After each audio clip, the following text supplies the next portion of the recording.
Are we live? Are we live again? Why is this? Am I bugging? Why is this not working? Is this connected? The auxiliary. Conéctalo ahí, de ese lado, right there. You see on the roadcaster, this cable. Mm-hmm. Pull it out. Yeah, put it out. Put it back in. No diddy. You might have to stand over it to look. Nah, I went in. Pause. Whoa, whoa, Whoa. whoa, Wowzers. whoa.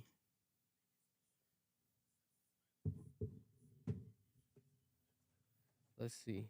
I was trying to start with a bop. Let me see if I got it on here. Why is the bop not playing? Okay. There we They go. call LA the city of angels. What that make NY? The city of What is you demon shits. talking about, Fuck boy? you. Love it, but it's tight to money. Color Mission Podcast. We back. I'm just a decent man. Niggas be scheming, niggas be shooting. Senseless violence. Really so many reasons. Mental health reasons. Financial reasons. To be real, shouldn't love This this city. but I Love this city. Whoa. to be real, shouldn't love this City. but I love this city. Fuck! Mental health reasons. Yo, and it's like a bar. He's like, because the city of angels, that's what they call LA. But I he's thought it like, was New York. No, I think that's what, maybe he got it wrong. But city of angels is LA. It is LA, yeah. And then it's like, the city of demons got to be New York. It's like a double edge. I get what he's trying to say. Double entendre vibes. Okay. And it's like mental health reasons. It's usually mental health. Usually is. If someone's just killing someone or, loves to kill someone, it's mental health reasons, right? I'll tell you this though, that nigga has no business making music.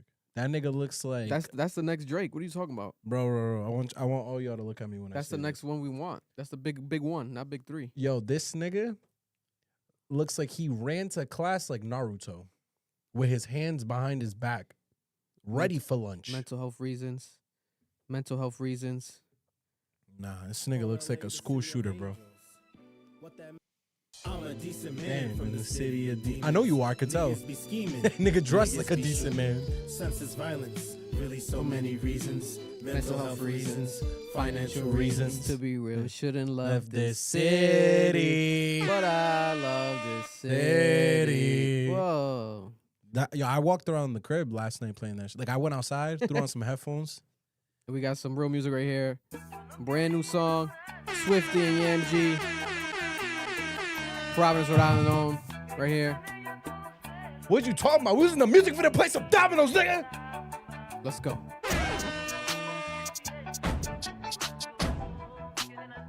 Club Mission Podcast, episode 204. We appreciate you. Love you guys. Join us. Another week of streams. My bitch, you just trying to dance. Yeah, she reaching for my cock, trying to get my dick on my pants. I would never break your heart, but just give me a chance. Tryna run it from the top, baby, let's run it again. Let's run it again, baby, let's run it again. Niggas, they want me to lose, niggas don't want me to win. Baby, you don't gotta choose, baby, you know that I'm in. Push it in, she gon' win. By this pussy on Yeah. Don't waste my time si tú estás falseo. Yo te lo mato y te hago un BBL. La mala en los ojos te la veo. Yo no soy bueno pero te tripeo. A mí que con el carro europeo. En la sección con el botelleo. Que no me entrega con este tripeo. You wanna fuck cuando tú estás tipsy. Pero estoy en consejo como Nipsey. You going crazy. Se puede una perky. Trae la verde como los Celtics. Me vuelvo tu vicio no mercy. Dime lo que conmigo tú quieres hacer. Te hago un bebé, te traigo la plan B. No estoy pa' otra, ya me desconecté. Yo no sé qué hacer. Y no sé qué fuego, no sé cómo fue. De ese Todito, yo no sé por qué.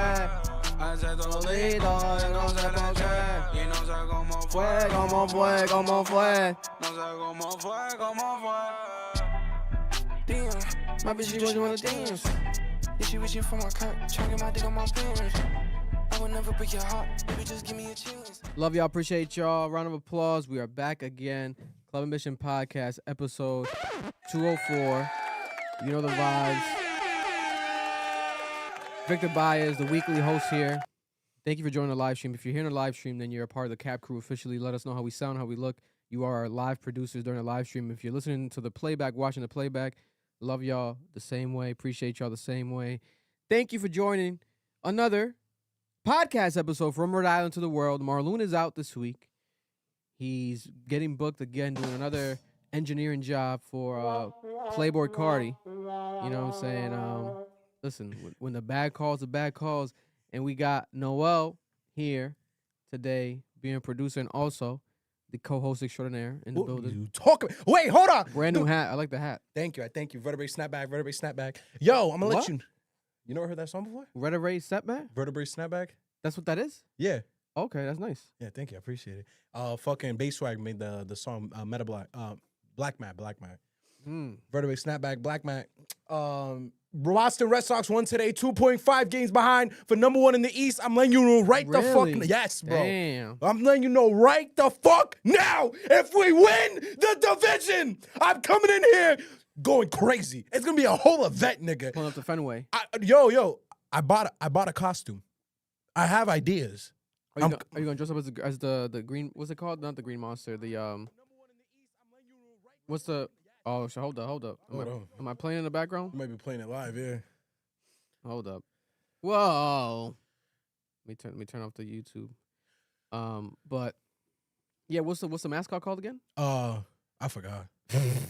It's a real Red Sox fan over here, guys. It's a green nigga. I know it's a green nigga. Though. It's a green yeah, nigga. It's a green nigga. He's supposed to be. God He has bless. a name though. God bless. But bro, 2.5 games behind us and the Yankees. Behind the Blue Jays. It's a good sign. You right there. Yeah. So Right there. Gotta make it still happen though. gotta make it happen. Yo, if it happens though. I'm a decent man from a city of demons. You know what I'm saying? What are we talking about? Appreciate y'all though. Again, joining another week. We have a lot to discuss, but let's get right to it. You guys know. Well, first of all, shout out to Mother Earth Wellness. Again, we're back with Mother Earth Wellness, sponsored by Mother Earth Wellness, powered by Mother Earth Wellness, dispensary out of Pawtucket, Rhode Island. Make sure to use the promo code Ambition10 for 10% off your entire purchase and discounted off your entire checkout. In person, online. Let us know if you ever see us in person. This weekend, we're going to be at PBD Fest. Shout out to Gonza, live podcast from PBD Fest, Providence, downtown in the middle of Kennedy Plaza. Streaming as well, the mural battle. But if you see us out there, we're going to be passing out cards for 20% off your entire purchase. 20% off, that's rare at Mother Earth, where we're going to have it exclusive Club Ambition Mother Earth, 20% off in-person discount cards. But the 10% off is going to be available at all times currently until we say it's not. Ambition 10 for 10% off your entire purchase and discount. Used Ambition 10 Mother Earth Wellness promo code by Club Ambition. But yeah, let's get to it. City of Demons, Young Thug. Ugh, guys, this is so disgusted by the story. It's got me choking up. But in all seriousness, people are debating online. They're calling Atlanta Ratlanta. It's crazy. They're calling it Ratlanta because of Young Thug's situation and other situations tied to it currently. It's like the Rat Olympics. 6ix9ine had one of the best quotes. 6ix9ine said that Young Thug went from being a snake because of slime, YSL slime season slime, to being a spider because of his clothing brand Spider, right? To now being a rat.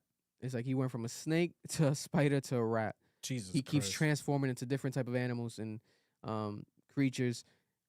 But what happened was this.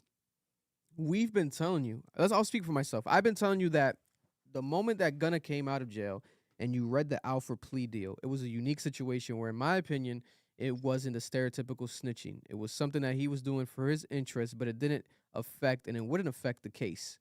And it didn't affect the case.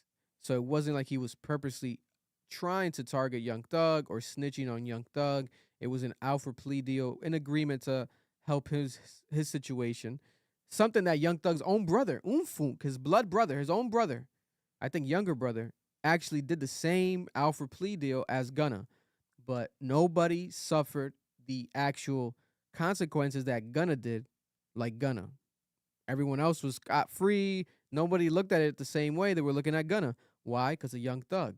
and we were arguing this, right? What is Young Thug gonna do? Is Young Thug gonna call him a snitch? Is he not? Etc.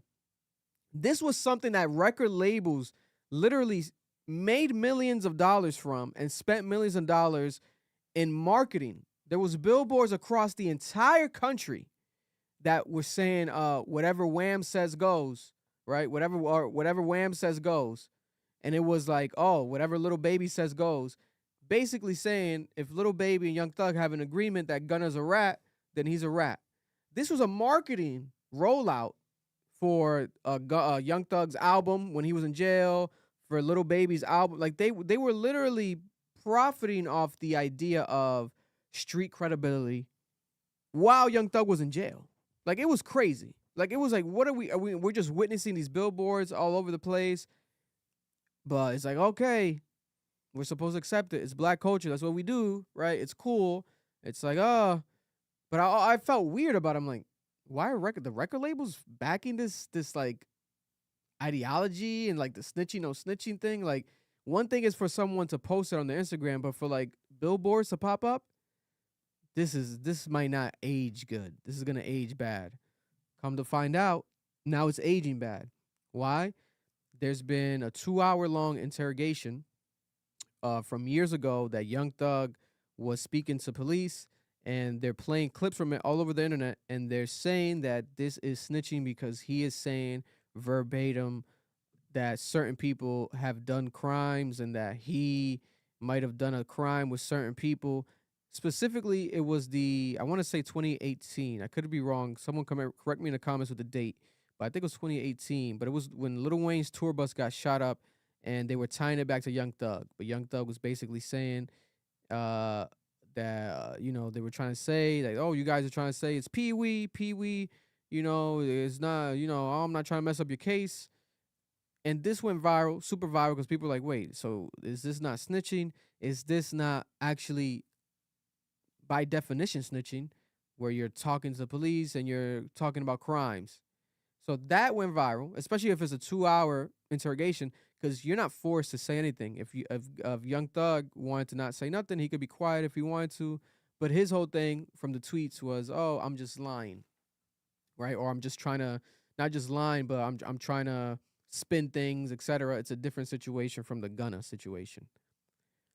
Completely hypocritical, complete hypocrisy, especially because Gunna wasn't speaking to police in a 2-hour interrogation. He just said 2 words, yes, ma'am. Yes, ma'am. He was referring back to the judge that was asking him the questions.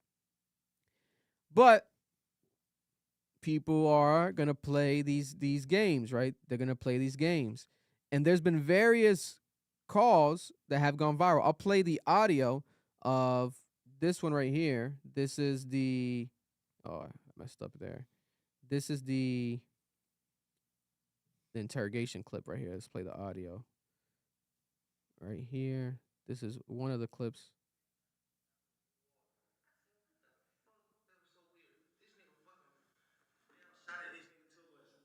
Honestly, I don't know who the fuck did it. They said Roscoe, but motherfucker Wayne from New Orleans. I'm from Atlanta. This nigga was in Atlanta and I was in New Orleans. I said, what the fuck? That was so weird. This nigga fucking shot at this nigga too. Honestly, I don't know who the fuck did it. They said Roscoe, but I don't wanna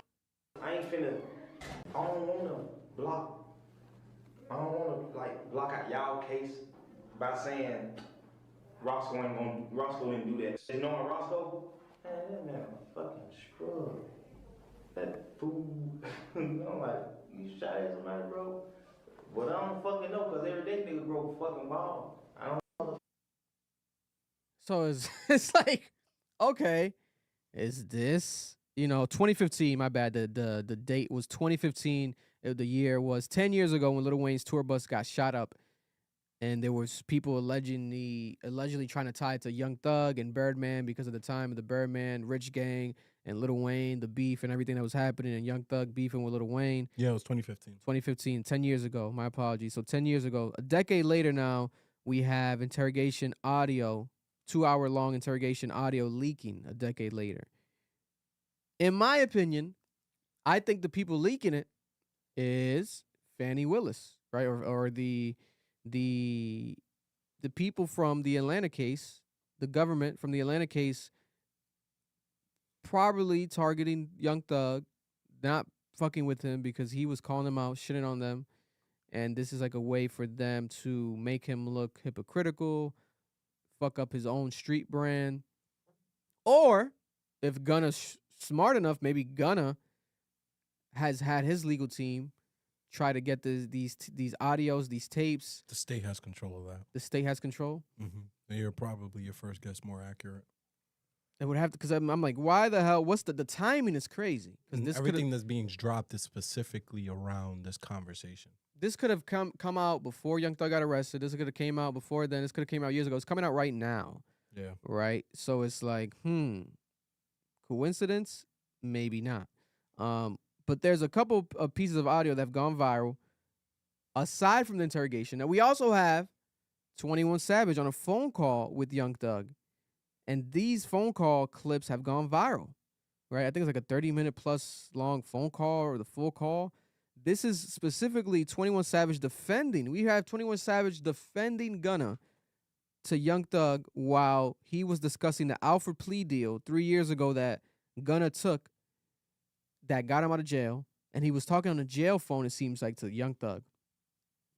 And he tells Young Thug that in his heart, he doesn't feel like Gunna did what he did with the intention of hurting Young Thug, and that he doesn't get that vibe from him. So he's defending Gunna. This is the clip right here. We'll play the audio fully. Car. It was a gun and drugs in the car. Was it yours? He probably said that though, bro. 100%. But you. That's the only part I don't agree with. I disagree with you on the other shit. He bet I wrong, but that like nigga, it wasn't yours neither. It was the nigga who took the charge shit. Yeah. Cause I don't in my heart, bro. I don't feel like Chowder did what he did with the intention of hurting you. You feel what I'm saying? I don't really get that vibe from him. I feel like he just green. That's just my opinion. I just look at it. God damn sure was thinking about that one day. Like, man, I'm just gonna goddamn. I ain't finna say nothing about this shit. I'm just woo. I might just be like, man, them folks did what they had to do. I don't feel like that was wrong. I swear to God, I was thinking about doing that before, but I'm like, shit, what the hell, that's gonna change? Because I feel like it's really over with for your rap career. The album you put out might go down. You got to, you hold his career in your hand, bro. That's what I'm telling you. If you come out right now and tell the world what he did went wrong, because them folks already on the internet like, man, fuck all that. We rocking with Gunna. Ever since he dropped that song, they like, man, we rocking with him. If you come out and tell the world. And this was something that we discussed as it was happening. Young Thug could have done. It seems like when you hear the phone call with 21 Savage, Young Thug literally only cared more about the perception than how he genuinely felt.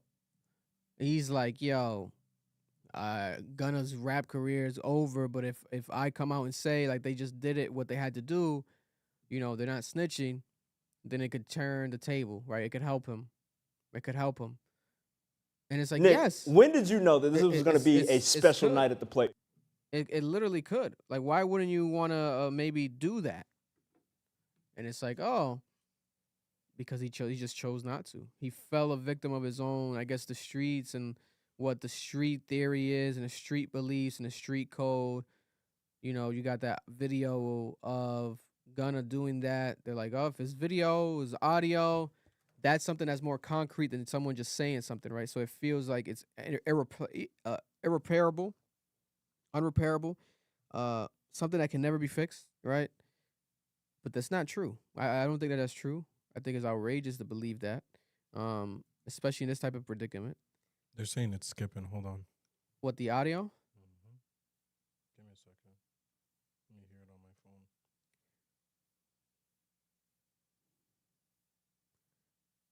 But I love this city. Let us know if we sound good, look good, please. Whenever you guys get the chance.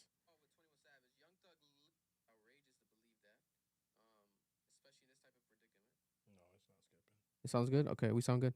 They're saying audio, but I don't hear it on my phone. You guys want it louder? Let me know what's wrong with the audio. It's skipping, but I don't. My dad texted me too saying the audio is an audio issue. What could it be? Maybe because I connected that. How do we sound now? How do we sound now? Let us know how we sound, please. Mic check, mic Mic check. check. 1 2 1 2. I don't hear it on my end. It might be an internet issue. It's going in and out. Still? Hold on. That don't even make sense. Mic check, mic check.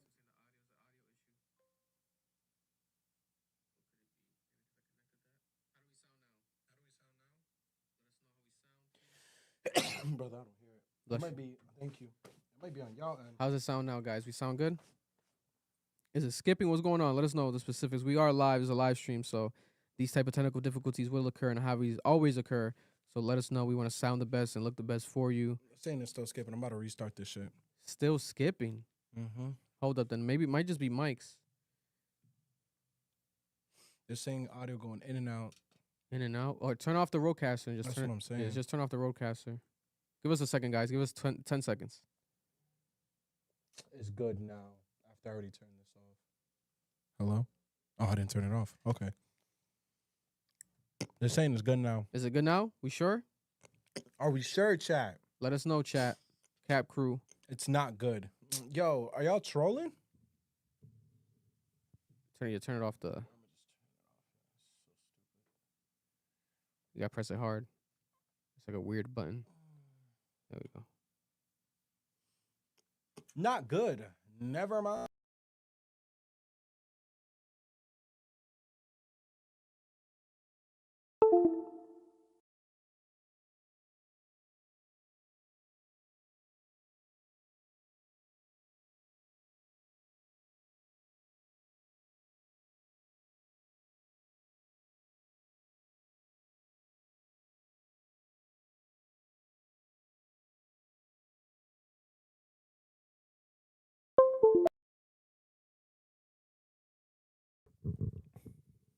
The audio a bit low. How we sound now, guys? How do we sound now? Look at the OBS sound bar, Noel. Is it going into like the yellow a bit? It's fine if it is. Nah, it's in the yeah, yellow a little bit. Mike, It doesn't spike. Mike. It's in the green / yellow. But Mike. Let me see. Yeah. Yeah. If you want to put a little bit up, you can. Hello. You guys hear us now? How do we sound? How do we sound? How do we sound? Yeah, I turned it up. All right, bad. Let's do this. We sound good? Keep it how it is. I'm in. How we sound now? It's all fucked up right now. Better. Sounds fine to me. It's good. Yo, y'all be trolling niggas, and then I want to cry and shit. To be real, could be love this city, but I love this city. Whoa. How about now, guys? Nah, I know some people are trolling. Y ahora. What the hell? My dad says leaving and coming back. What is going on? Is it because we're talking about like the Young Thug case? Like, what was it the topic of discussion? Like, what? Why is it doing this?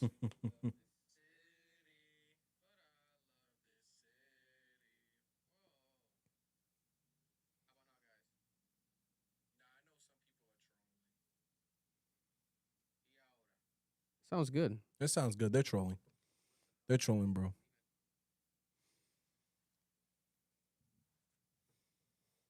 All right, sounds good. Just leave it. Keep leaving comments in case if it gets bad and bad. It sounded good to me. I think it's people's phones. Nah, it's that because niggas like just refresh your page.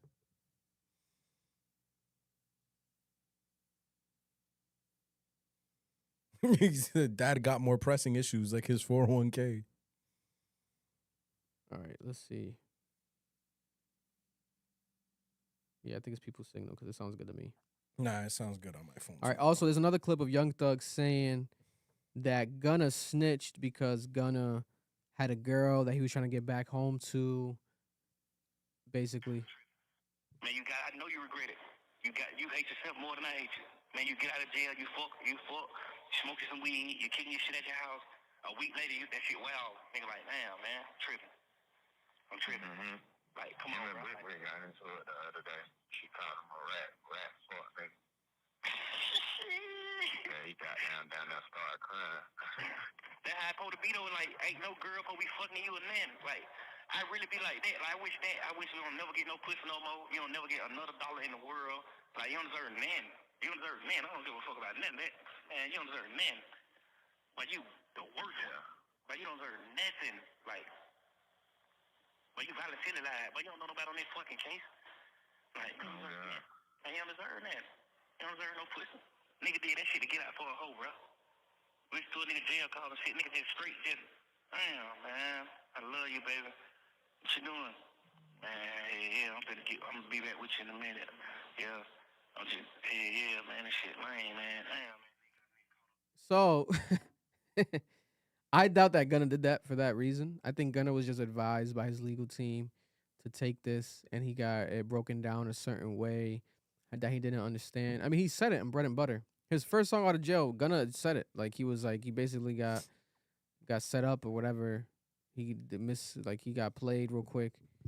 You know, I think it's just legal shit, but they're making it something that it's not, but it can be perceived that way, especially when you're in it. Like, if Young Thug's is Young Thug's case and he wants to say that he snitched, people are gonna be like, okay, he snitched. Young Thug's the one that only matters how he feels about it because it is his case, right? And that could be argued. But I just think it's just pretty insane, right? Especially that let me see if the tweets are still up.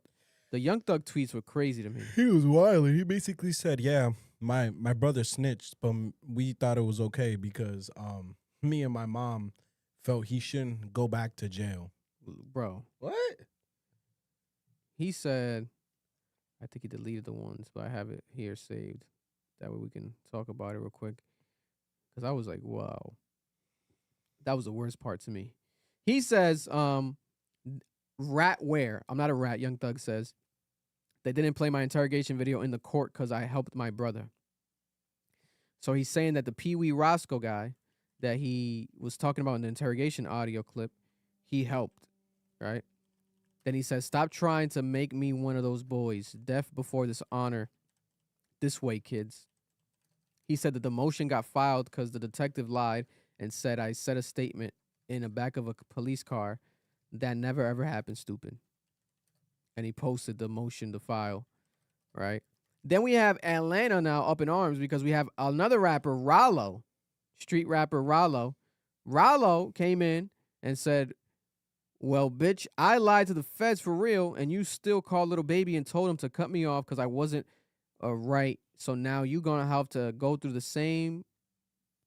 You're going to have to go through what me and Gunna went through, and we waiting on the gospel album, twin. Nah, they was posting mad gospel memes. So he's saying that, hey, Rollo's saying, hey, you said that I snitched, and you told that to Little Baby, and you messed up that relationship with me and Little Baby. Now, if me and Gunna are the same, then you're the same as us. And he's like, become a gospel singer. Like, you can't, because remember there was a viral tweet that Young Thug said, basically, if you're going to snitch or if you're going to not be in the streets or whatever, or if you're going to be not represent the streets properly, just you can't do the same type of hip hop. You can't do the same type of rap. You have to do gospel. Basically, like Gunna's going to do should do like a gospel album, or you're like a gospel rapper now. And he's like putting that back on him, like the irony. Like, now you're the gospel artist, right? And then he says back to him, he says, to Rollo, Young Thug says, see, the difference between me and you is, one, your friend said you didn't lie. You actually told on real people. You said that somebody actually did something that they was arrested for. I made an honest mistake saying that we sold Lil Wayne weed to try to prove to the detectives that we wasn't beefing with Lil Wayne. See the difference? And let's not forget, you told Fanny you would take the stand on me and Lucci, wife and Lucci, in our case to get out of jail. So people are like, whoa. Now we have the entire Atlanta's being involved in this type of situation, right? Because we have the Gunna case, which we already been discussing. We have the Young Thug new interrogation audio clips. Now we got Rollo chiming in and revealing that people are literally playing the snitch politics in Atlanta. Young Thug calling up people like Lil Baby, hey, don't fuck with Rollo, he's a snitch. fucking up relationships, fucking up friendships, fucking up business, fucking up collaborations that could have happened. Also, we got 21 Savage on audio calls, trying to play neutral, not taking too much of a side. Private calls with him and Young Thug while Young Thug was in jail, catching up on things. The same way that people out here on like us in podcasts, on YouTube, were discussing the Gunna case and all this stuff, was the same way that people were doing it for the actual people involved. Young Thug was gossiping just like us. Yeah. Inside of jail. Like during the jail calls. Like he was talking about the Gunna all the time. Like with 21 Savage and his girlfriend, Mariah the Scientist, and these calls that keep leaking. And it's funny to me. I'm like, wow, that's funny. Because I would kind of assume that was kind of happening, but to get the confirmation makes it feel like, oh, wow, this is hilarious.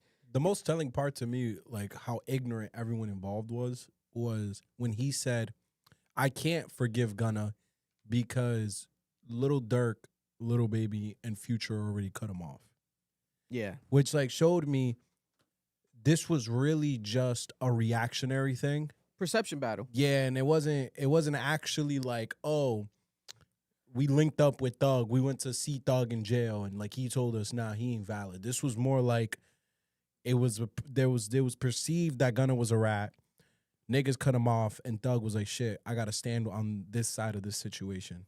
Yeah, because 21 Savage was like that Lil Durk and Lil Baby were jumping the gun because they were already dissing Gunna. They were already coming at Gunna in songs and interviews and like publicly. Yeah. Before Young Thug even really said anything. And they looked bad. And it was like they jumped the gun because you gotta let Young Thug speak. That was what they were saying.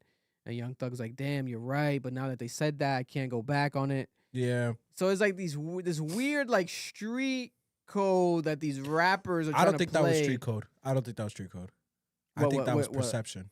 What the perception of the street code. Yeah. Where that's what I mean. Where they're trying to play this game of like, is he still a street rapper? Is Gunna a snitch now? Should I co-sign him? Because if I co-sign him now, I'm no longer a street rapper. It's like, do I want to do that? Wait, is he not?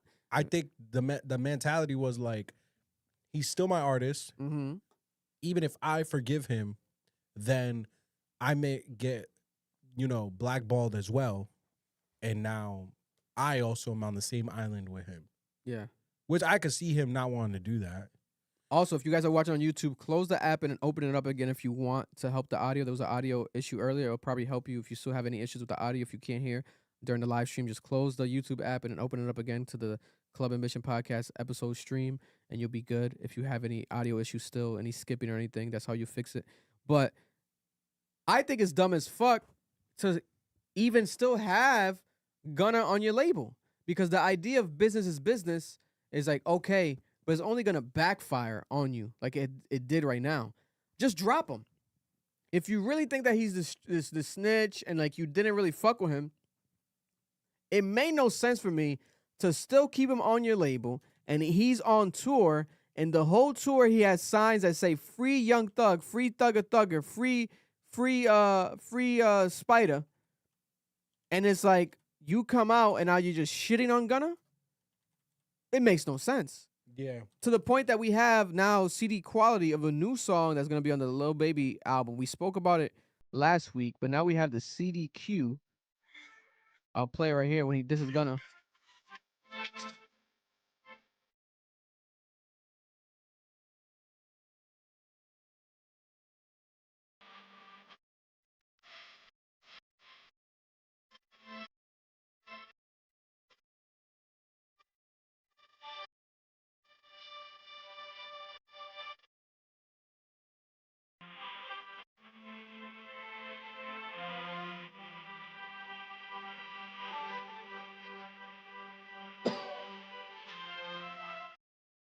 First of all, that voice is awful. Terrible. He's trying to do like the Playboy Cardi deep voice thing or something. I don't know what the fuck that is, right? Trying to be different. Which he can be different really good. Young Thug can do different voices really good. No, that was the worst shit I've ever heard in my life. That was bad on that beat. It didn't make sense to me, but God bless. It's coming out soon though. Lil Baby and Gunna Feels Good, I believe it's called.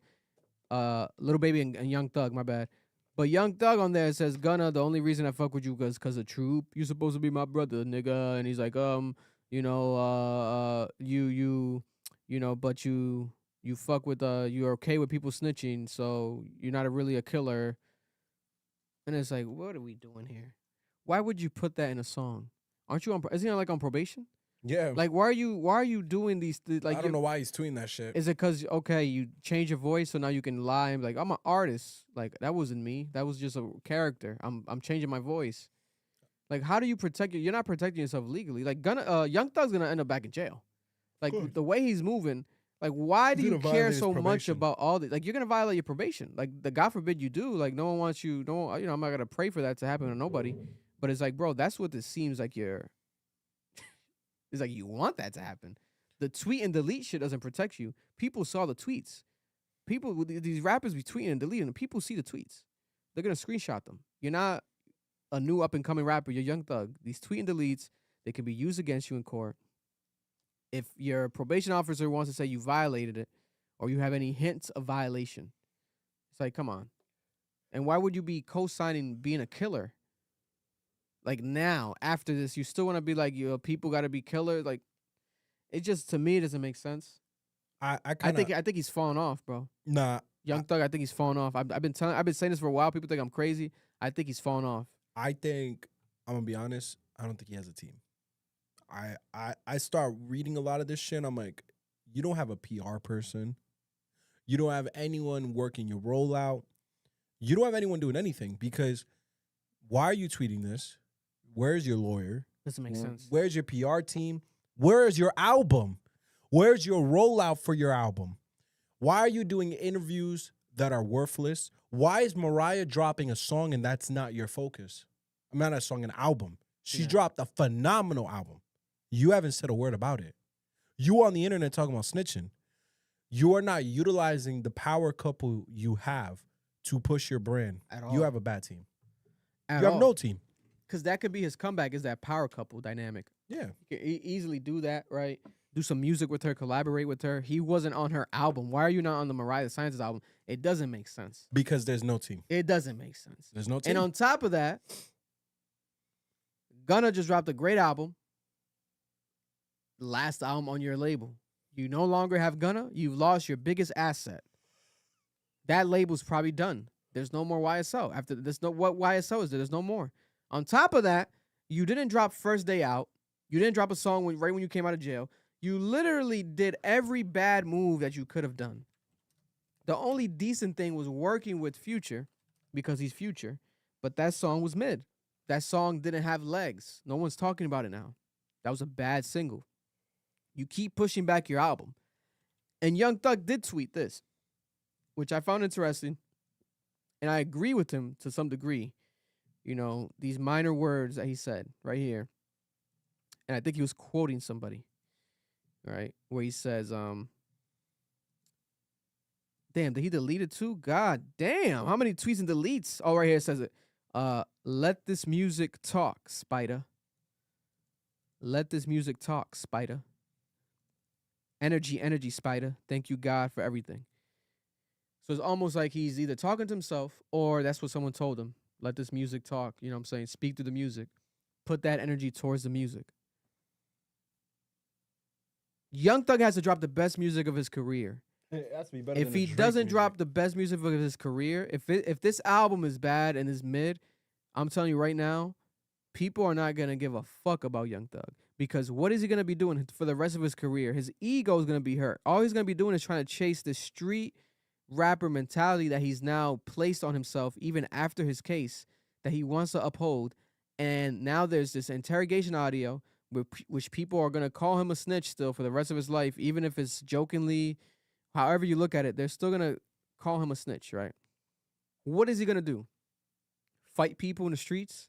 Fight people at concerts for the rest of his career? Like, get mad at everyone that says it? Like, what, you know what I'm saying? Are you going to become a criminal now in defense of your street mentality? Like, I think he's fucked up.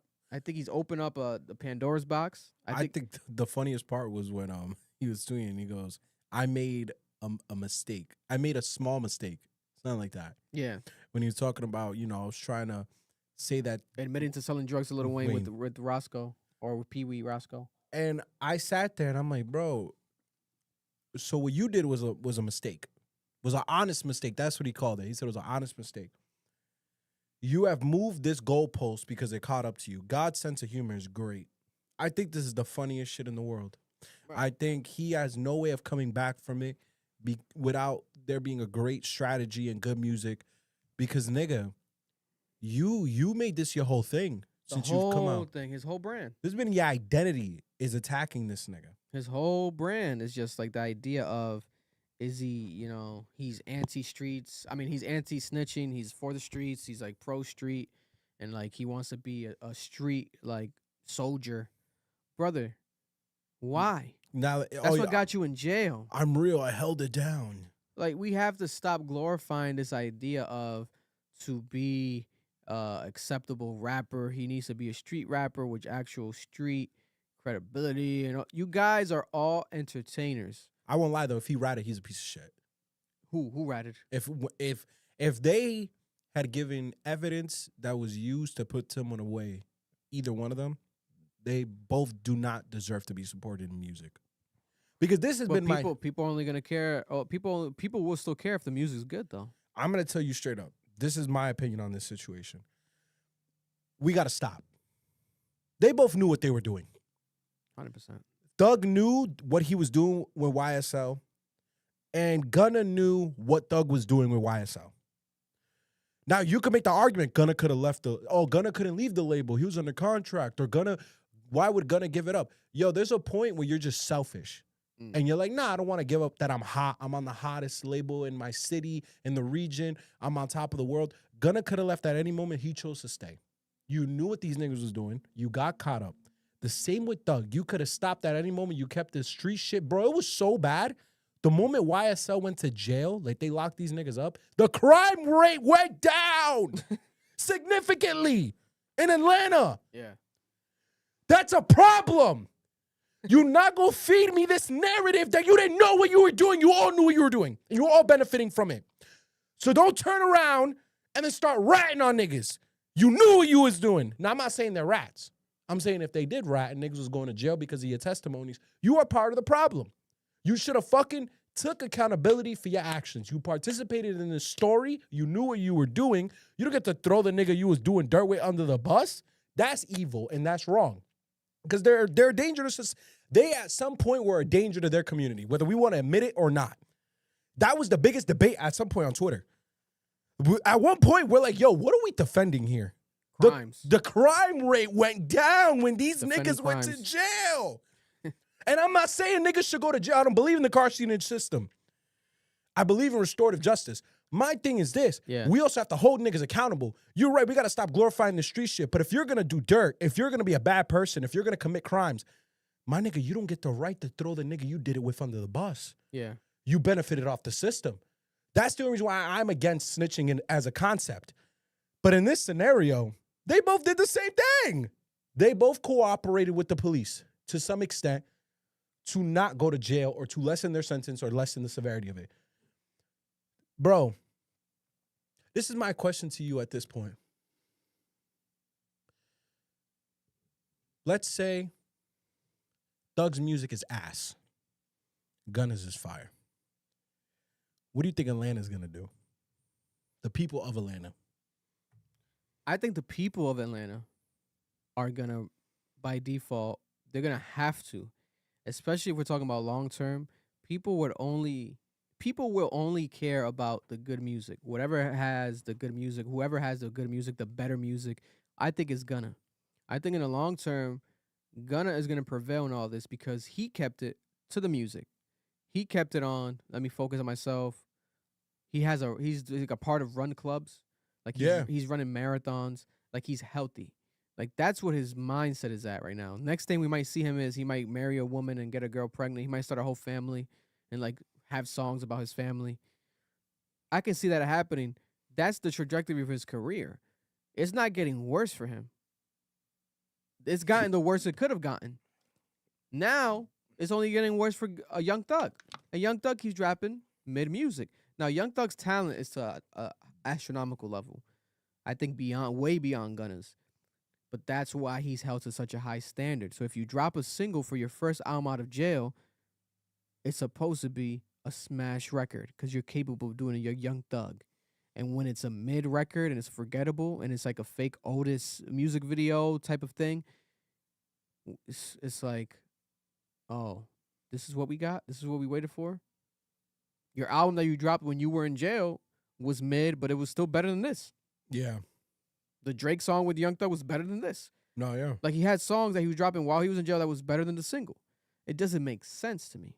It doesn't make sense. It's a weird, but people will. I'm telling you right now, our introductions to Young Thug, what did we know Young Thug from? Right? It was, baby, ladies like a lifestyle. I'm a stoner, I'm a stoner, I'm a stoner. Right? Gunna. What was our introduction to Gunna? What was the first Gunna song that people really knew? Was it there's so many. What was the one about shopping? You know what I'm saying? Damn, what was the one with Little Baby and Gunna? That shit was hard as fuck, bro. Little Baby and Gunna.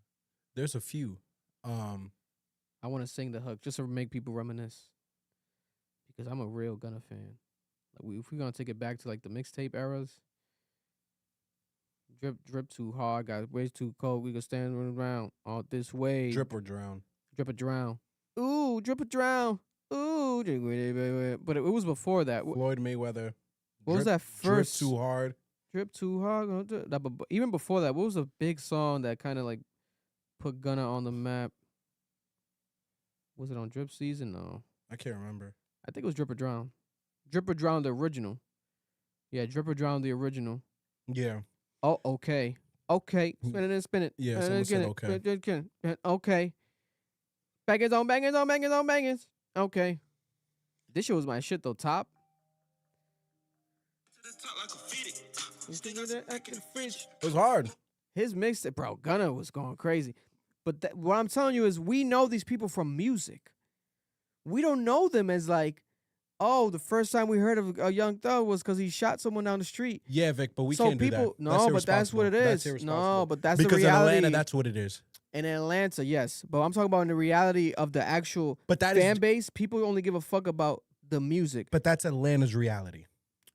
To some extent, bro, but at the same time, we can't do that. I'm sorry. They're not going to play bad music forever. No, of course not. They're going to have to rely on the good shit. And if it's not Gunna, I'm not going to act like there's not other people. Who's the best artist in Atlanta right now and the one that's not in the middle of none of this bullshit? Future.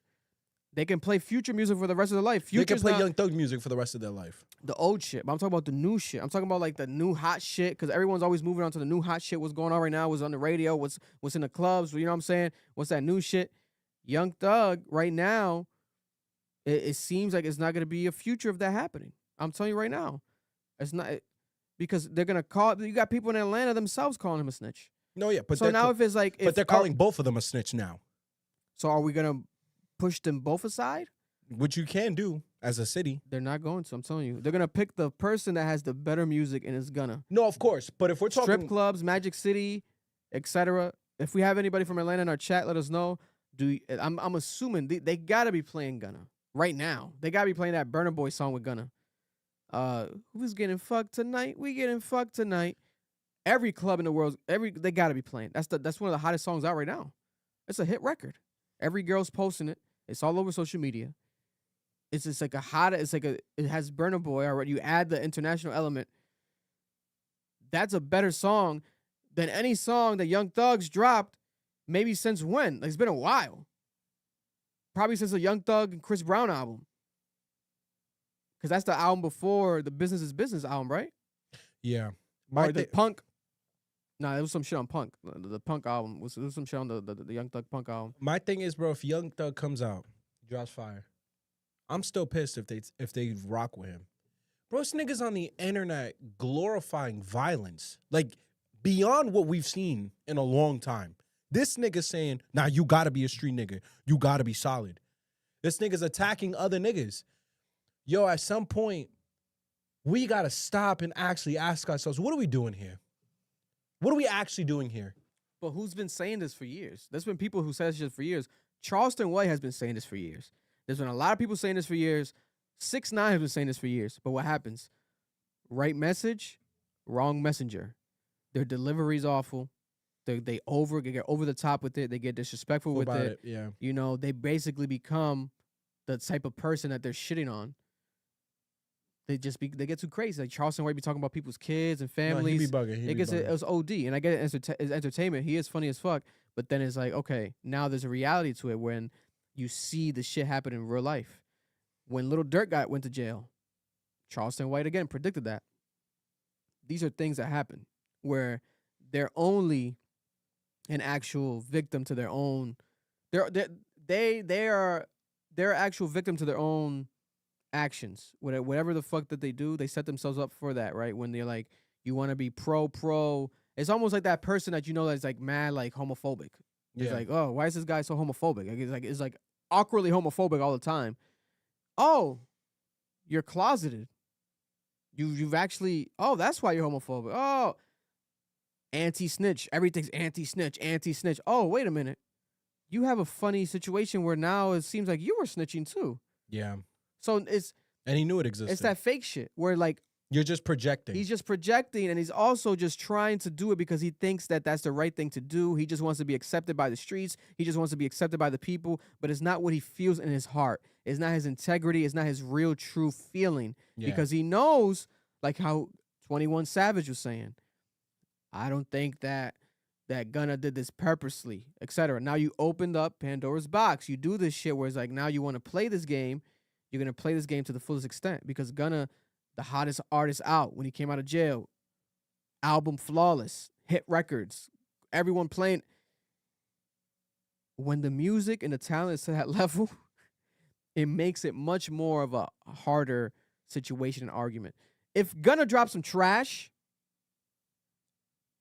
the whole internet would be like, yes, to this day, like, he's a snitch. I don't give a fuck. The music being good as fuck and him also having his message through his music. I think this is your hope, though. Helped him. By the internet standard, they're both fried. If I'm going by what people are saying, Vic, and Gunna's been dropping great music, the jokes weren't just Thug is a rat, even though the jokes were funny that said that. They were saying Atlanta's filled with rats. Ratlanta. The Ratlanta Olympics. Gunna's a rat. Like, people were adding on, nah, you all are just weird dudes. You all are just fake, weird street niggas. I think this is the death of Atlanta. The death of Atlanta? I don't think any of them are coming back from this. Is this the death of Atlanta music? Rest in peace to Takeoff. There's no longer Amigos, right? The Migos don't exist. Love JID, but he's not a mainstream artist. We have JID, right? But JID is like one of the only last like standing, dying hopes of the Atlanta scene. But Dreamville's cooked. He's not a street guy. Like that's not what he represents. He just needs to be more consistent and do more features. And his labels is basically about to end because his fucking label head is retiring. So yeah, so he's out here. He could be he could literally be that fucking guy. Like Quavo's cooked. Quavo is like, I don't know. God bless Quavius. I don't know what's going on. Stir-fried rice. He's losing rap battles to Chris Brown. We got Quavo losing rap battles to Chris Brown, right? Gucci Mane don't care no more. Gucci Mane's artists all unfortunately keep dying or getting arrested. I think the Rilo's like one of the last ones. It's crazy. They all keep dying or getting arrested. It's very unfortunate to the point that he had to literally end his own record label. He just stopped doing it. He ended it? He stopped doing it. Rilo's not on it? Waka Flocka's not doing rap music no more. He's doing like house music. Yeah, and he's like a herbalist. Right? It's just a complete different scene from what we knew. Little Baby drops and it's as if he doesn't exist. Nah, anymore. It's jokes. It's jokes. Everyone clowns him. Yeah. It's no longer, and it's not impactful anymore. Like, it had some hope. Like, that first song he dropped off the block, performing it on the new album, I'm like, oh shit, it sounds like Lil Baby's back. It sounds like he's back. But then the whole album didn't sound like that. And it's like, then he had another album coming, didn't drop it, pushed it back. It's like, oh. Lil Keed is dead. Lil Keed passed away. Yeah. Bro, I'm trying to tell you, someone posted the YSL cover photo. Rich homie Quan died. Atlanta's not Atlanta no more. Bro, someone posted that YSL photo from the album they dropped, the collab, and they said, we did not value what this was. That was peak. It's over, bro. I truly don't believe even if Gunna drops the greatest music ever, that allegation, that situation, everything that has transpired is always gonna hold him down a bit. Yeah. None of them are gonna reach what they once were. It's over, bro. I truly believe it. I could see that. But I do also see a world where Gunna becomes a bigger artist because now that he's off the YSL label, he can do so much more, talk about maybe the Young Thug situation, honestly. Probably another environment, though. Also, more collaborations. Yeah. Pop artists more. That's what R&B I mean. artists more. Yeah. Get bigger. Not just like hip-hop credibility. If that's lost a bit, fuck it. I'm still an artist. I'm still Gunna. I still know how to make a hook. I still know how to write a good-ass song. Let me do this work with Taylor Swift, like whoever the fuck. They'll come to him because he has talents there and his numbers are there. I could see him becoming a pop star. And I could see that happen. Like the Baby was at one point. Like at one point, the Baby reached pop star status. Oh no, 100%. So I could see that happening, but that's it. I don't see him having any motion in hip hop music like that anymore. And the Young Thug situation just is so crazy because he is Young Thug. To me, like I literally compared him to like a Prince type of Playboy Cardi too. Energy. Playboy Cardi. Music didn't last as long as we thought it would. God bless. Nah, but I think Playboy Cardi, it's the last one left. I think the last hope that Atlanta has currently for the music scene is the 3 artists: Future, Playboy Cardi, and JID. And they say Future in that order. They say Future look nuts right now with that new haircut. And if we want to add a 4th, we put Offset in there. But Offset is still not the same as when he is with the Migos. Yeah. Like the Migos is such a bigger brand than just Offset by himself. And Offset without the wife. Yeah. Offset without Cardi. And like it's just different. And Offset's career, a lot of it, sad to say, is being, held up by that beef with his wife. Yeah, because people care about that more than anything. Yeah. Because it's such a big story. But that album's good. It is. Check out the Offset album. I actually did. It's pretty good. But yeah, Young Thug to me, his talent. I'm just disappointed in everything after the coming out of jail, like the moves, because he's so talented. It's like, what the fuck are you doing? Why are you being so fucking dumb? And keep doing the wrong shit after the wrong shit after the wrong shit. Put your phone down. Shut up. Get in the booth, lock in, drop your best music. Make good music! Yeah, because you got it. Talk about the shit in your music. Talk about it. You doing that shit. And then and do it in a good way. Instead of like, I only fuck with Gunna because it's cheap. I only fuck with Gunna. Like this weird voice shit. Like, come on, bro. He's just hating. And you give that to Little Baby. He makes better music, bro. You give that to Little Baby. You're not even making it like your own single for your album. It's not the album not coming out. You don't sing. You don't do like a singing. He's a good singer. He does like different voices on the Mariah the Sciences album. Bro, he's You didn't do nothing? Like, what is wrong with you? He's unk, bro. He's washed. Or did he just lose it? He went to jail. He was in jail for a while. He probably lost it while he was in jail. Like the spark's not there.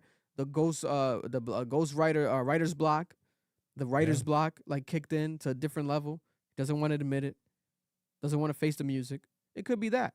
He's gotta think about it, bro. Everywhere Young Thug comes out in public, everywhere the Young Thug appears in public after his actual sentence in jail, the time that he served, he has a face mask of some sorts. Yeah. A different type of face mask. A Band-Aid on his face. And this is like, brother, what is going on with you? Do you have scars from jail? Are you just trying to be mysterious? Are you insecure? Like, what the fuck is going on? He got fat as fuck, too. You saw the photo with his kid? It might be that. Maybe he's insecure about his weight. Something's going on. Something's going on. It's sad to see because he's not the same Young Thug. You can just tell his energy doesn't seem the same. His energy seems off. And then you see it in the display of his actions, his behavior. But his legacy in music, to me, is still solidified as far as one of the most influential and one of the most impactful rappers of all time. Like, it's rare for you to be a rapper and do what you do and to become this, like, Elton John level. Like, Elton John gives him props. Like, you're in these rooms with these artists, right? Where you become, like, a Grammy type of artist. Like, people put you in these conversations all the time because of the talent where you can take it to. You create an entire genre of music, bro. Literally. So I always give him his props. To me, he's still one of the GOATs. But it is that's why, since you are such a GOAT, it's disappointing to see what's going on with Young Thug. Are we going to talk about the payola? Yeah, I was about to just literally pivot into that because we're talking about numbers and people caring about numbers. Now, Young Thug also, in the midst of this Ratlanta Young Thug snitching Olympics, there's a new story that's also breaking from this where there's a leaked phone call when Young Thug speaking on the phone in a jail phone when he was in jail a couple years ago. And they're saying that he said verbatim this. I'll just play the audio. Trying to do other shit. You know, when he did his 2-album deal with me, Cash called me one day like, "Hey, where the hell going on with Gunna? Who's speaking for him?" I'm like, "Wow." Like, "Oh, yeah." You know, he trying to get signed right here with Weeknd signed it. And he demanded he want, 20 million. Woo. So I already done told him, like, whatever you want, just say it. I'm gonna give you the money, whatever you want.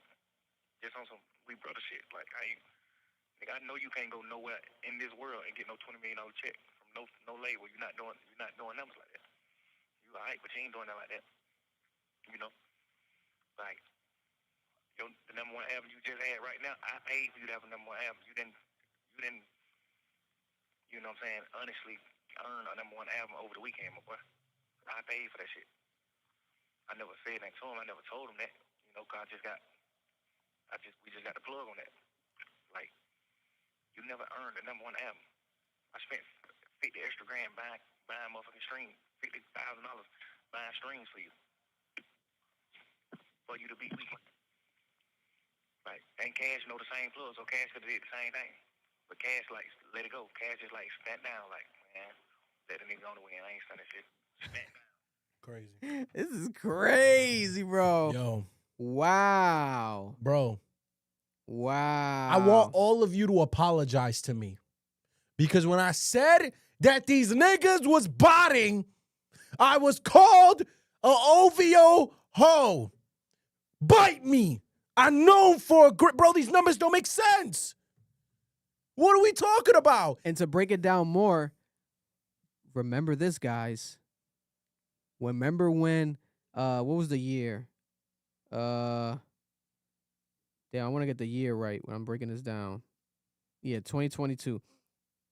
2022, yes. Remember, the internet was talking. We were talking about this on the same podcast. We spoke about how shocking this was.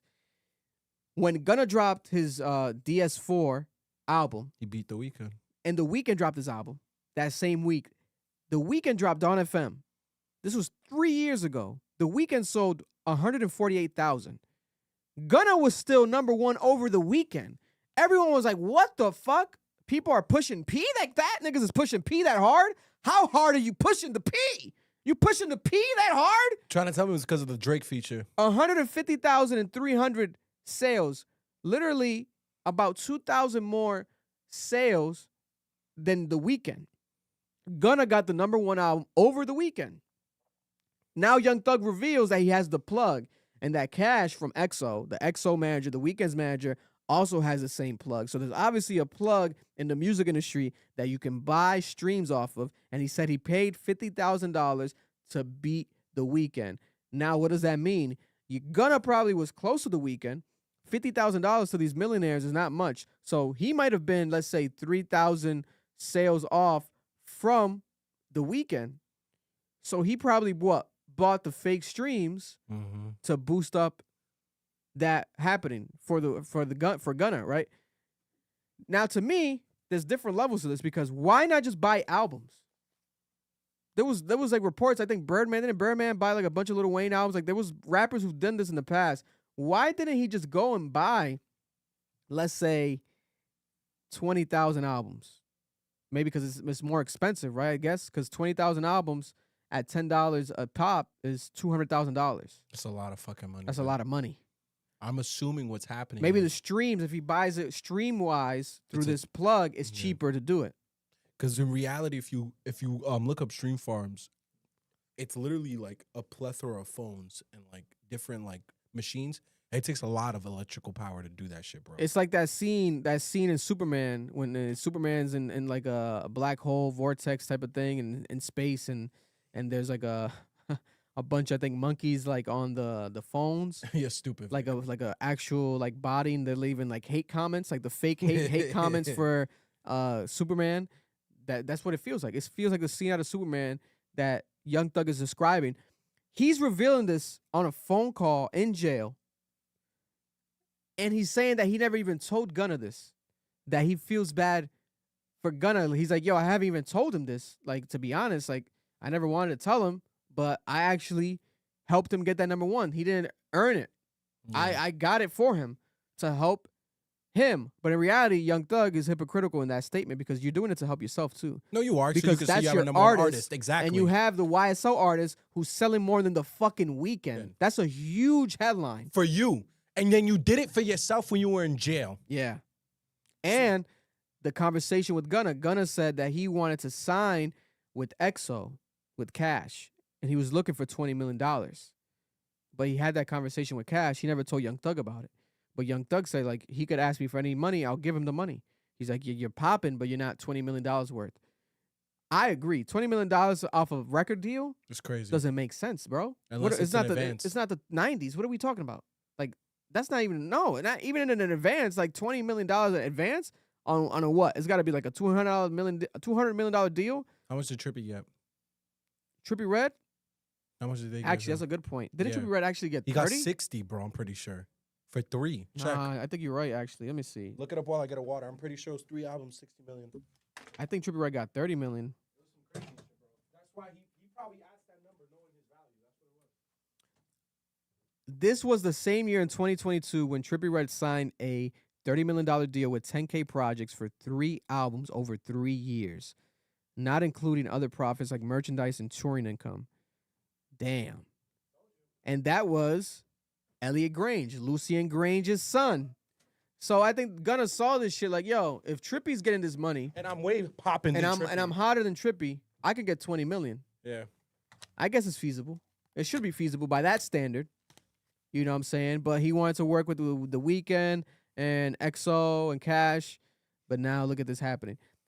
But this is only confirming, again, what people were saying during the Drake and Kendrick beef on both sides, alleging people of paying bots for fake streams on both sides. And on top of that, years ago, 6ix9ine was saying this. When 6ix9ine was revealing things, he was saying this on camera. Literally. Russ has been saying it for years. Russ has been saying this for a while. This is a thing. And we just got the evidence. Because he had no reason to lie. This is evidence. This is literally evidence. Because, yeah, he literally had no reason to make it up. Because he's on a federal court. No one asked him about it. Nope. Like, this Gunna is not a Gunna. Young Thug, again, snitching on himself. On a federal line. On some business shit. Yep. Fucking up his own business. Mm-hmm. And now snitching on Cash. Oh, no, this is a federal crime, bro. Because he's saying Cash has the same plug. Who is this plug? It's payola, bro. If the feds wanted to, they could arrest all of them. But it's got to be a person, bro. It has to be. I think it's someone that works at Spotify. That's my theory. I think it's someone that works at Spotify that has the secret deal with Spotify. You think so? I'm telling you. You just described the RICO, bro. And Spotify's doing this behind the scenes with people, and they're breaking it up into like playlist deals or something. Like, you pay me this and that, I'll put you in this playlist, etc. That's just my theory. I have no evidence of this. I do shout out to my guy, that sounded crazy. I do fuck with my guy, Carl Cherry. Shout out to Carl Cherry over there at Spotify, Rap Caviar. I would love to interview him one day. He could probably give us behind the scenes look at this, but he probably won't. He wouldn't. You know, it's a crime. Shout out to also was it Larry Jackson? If they asked Larry Jackson, someone's got to ask Larry Jackson about this, but he probably won't talk about it either because he worked at Apple. These are things that happen. No, but Vic, let me explain something. I'm going to put this in legal terms because someone said this on Twitter. I looked into it. By federal law, if you are paying for streams, that is payola. If Spotify does in fact have someone they have a connection with that's doing this, that is a RICO charge. You are using your organized business to do crime. This is a federal crime, nigga. This is insane. He basically just gave the feds the ammunition to get warrants to see if this is true. Because he's admitting not only himself, but other artists in the industry are abusing payola, bro. This is a big thing. That's why niggas on the internet are like, what is happening? You're admitting to a federal crime on a fucking line. What are you doing? Young Thug. You might have to go back to jail. You might have to go back to jail for a different crime now. This is crazy. You might have to go. This is who the fuck is leaking these calls? That's my thing. And this is not AI. You can tell it's not AI. That's how good these calls are. And he hasn't like negated or refuted these calls. No one's come out from his legal team saying that these are not real. What the fuck is going on? This is insane, bro. But this is the industry revealing itself for what it is, right? So that's why we talk about the numbers when they happen, especially if it's like some wild shit. Oh my God, like Taylor Swift selling 4 million the first week. What the fuck? You know what I'm saying? Or someone selling nothing. Someone selling Tyler selling 3,000 first week.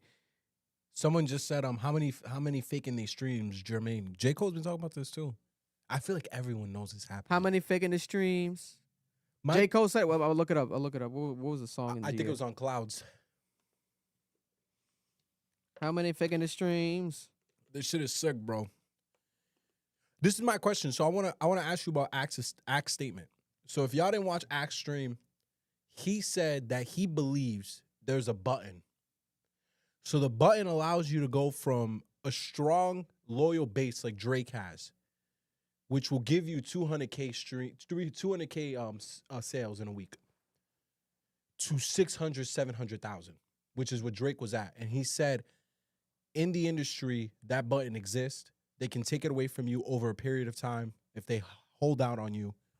Do you agree with Act that there is in fact a button and Drake was a beneficiary of that button that allowed him to go from 200K to the monster that he was? I don't know. I don't know if it's as simple as a button. He's more saying the system. There is a system in place. And the fact that Thug admitted this proves that there may in fact I think be there's like system. an unspoken rule of like following a pattern, right? Like if one run record label sees someone doing this, they all fall in line, or like streaming platforms. Mhm. Like if they see like Drake's the head of Rap Caviar, then Apple Music's gonna do the Drake new music cover. They're gonna align it. But at the same time, that's just a different animal. Like when you're to a Drake level, that's like he's an enigma in itself, because the numbers speak for themselves at the same time. Like what Drake was doing, I know, was insane. But Thug like is his SoundCloud shit. We're talking about even before like Drake would drop some shit on SoundCloud, bro, and the world would stop.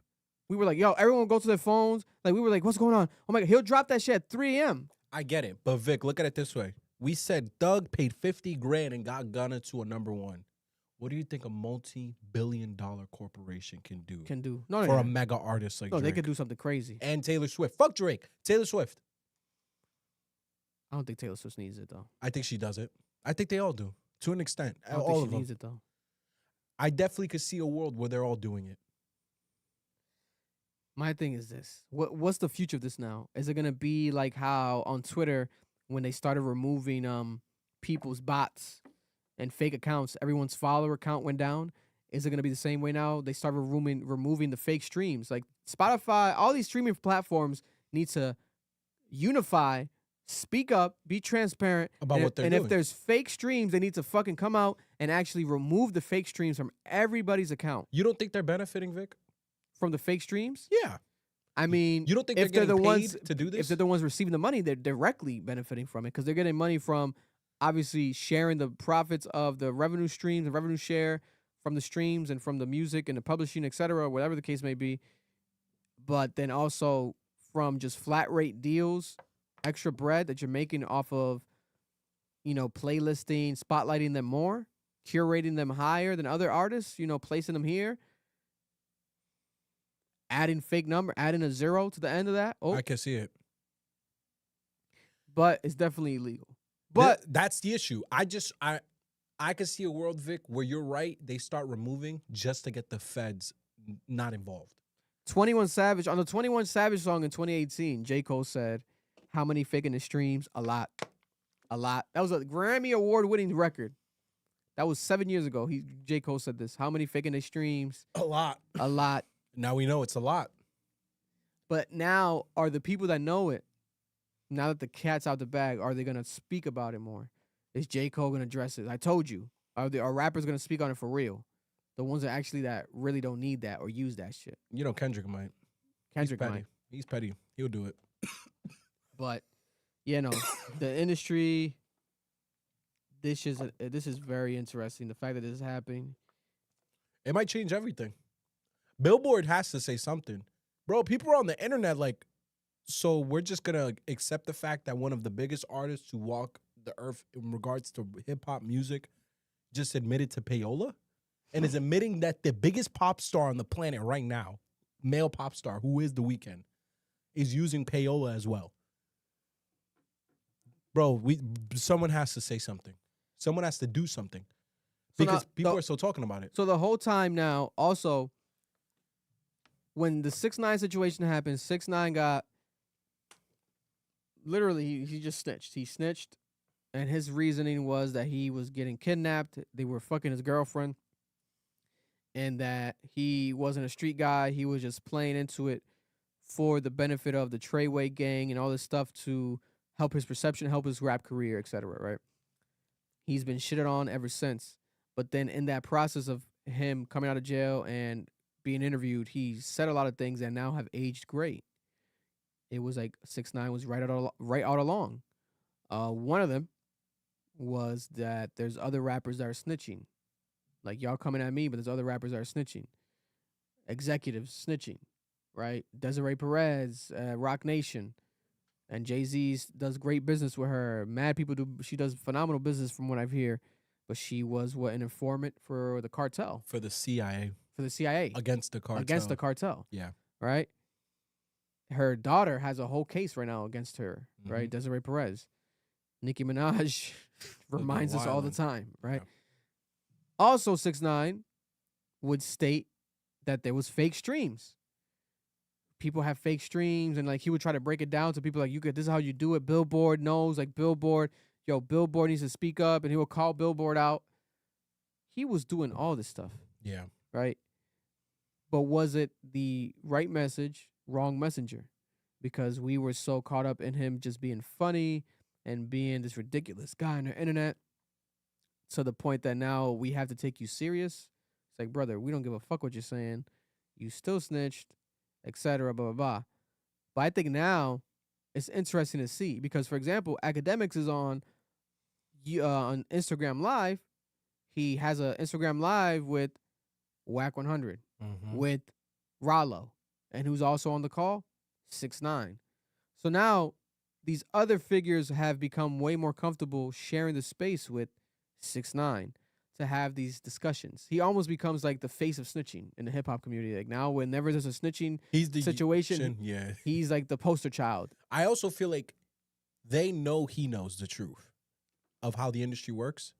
Because if there's one person who has benefited from botting, it's him. Like if you go to some of his YouTube songs, they were botted. It's mad obvious. Because it was so fucking high? Yeah, and there was no comments. It made no sense. And like he would get like 10 million views in like 2 days. I believe that the industry works like real life. You know that one person that is always willing to say too much? They're kind of using him to be that person. They're like, oh yeah, you're cool with giving away the secrets. I'm gonna let you do it. Meek Mill tweeted years ago when 6ix9ine's snitching situation happened. He said, I hope that rat going live to apologize to the people he told on or the victim. Y'all forgot that a rat killed y'all forgot that a fast rat killed Nipsey. He wasn't supposed to be on the streets. That's the only thing I'ma say, I guess he meant typo. I'ma say because he's dead. Left his baby mama and child like a coward as targets. 6ix9ine posted this tweet. He says, at Meek Mill, the hood president. Question. You always had an opinion. You still performing We Ball with Young Thug? Phenomenal song. That is phenomenal. We Ball. That's a basically damn near a classic record. That shit's hard as fuck. Right? Certified street track. Also, let me verify this. Did Drake like the 6ix9ine post? No way. Not the Young Thug one. Him and Thug are friends. Yes, so this is an Academics post. Academics posted 6ix9ine throwback talking about the fake numbers and fake album sales. And Drake liked this post. Drake liked the Academics 6ix9ine post. This post right here. You can buy number ones on Billboard. Now let me tell you what happened. We was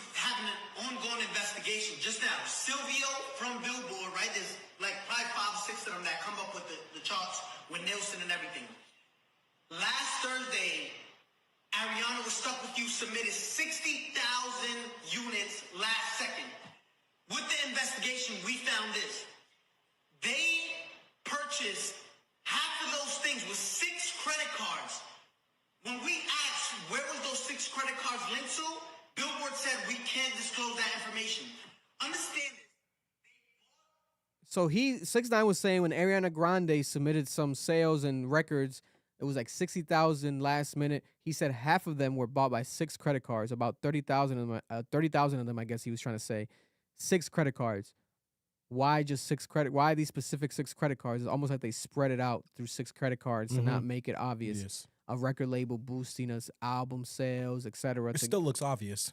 Boom. So this is an investigation that 6ix9ine did years ago on Billboard and Nielsen reports. People didn't give a fuck when 6ix9ine was talking about this back then. Now he looks like a genius. Now I was like, wait a minute. And this might be another reason why he's facing some possible blackballing or like, you know, Billboard might be like, fuck you forever. Like, you drop some shit, we're gonna ignore you. We're not gonna chart you. You're 6ix9ine, you drop it independently, whatever the fuck, you go hard on YouTube, whatever, we're not gonna chart you. I could see that happening easily. It makes sense to me if that would be the case. Aside from the music just being horrible, because 6ix9ine's music ever since the snitching shit has been trash. It's been the worst music of his life. The Spanish shit was decent, but doesn't compare to like Gummo and like the shit he was dropping. Like the shit that at the height off. of his career, it doesn't. The energy doesn't compare. And people keep saying in the chat, because they keep saying this, that this has been going on since the 90s, because Redman was saying that people were buying albums, buying singles. Yes, guys, we understand it's been going on for a long time. We need to emphasize the first time niggas are documenting it on video and putting it on the internet. Just wanna Method Man, they said? Redman. Redman said it in one of his songs in the 90s. Let's see. I don't doubt it. I remember, I think it was Jay who said it too, that niggas would go and buy CDs to boost up sales. Am I shocked? But I think the problem is you have, like you're saying, you have niggas like 6ix9ine who have a following on the internet, and they're providing evidence and they're saying things continuously and consistently about this issue and about these situations. Nah, bro, they're in trouble. I don't know what Billboard's about to do. Drake liking this post though is very interesting because you think he's trolling or he actually knows something that's true? I don't know.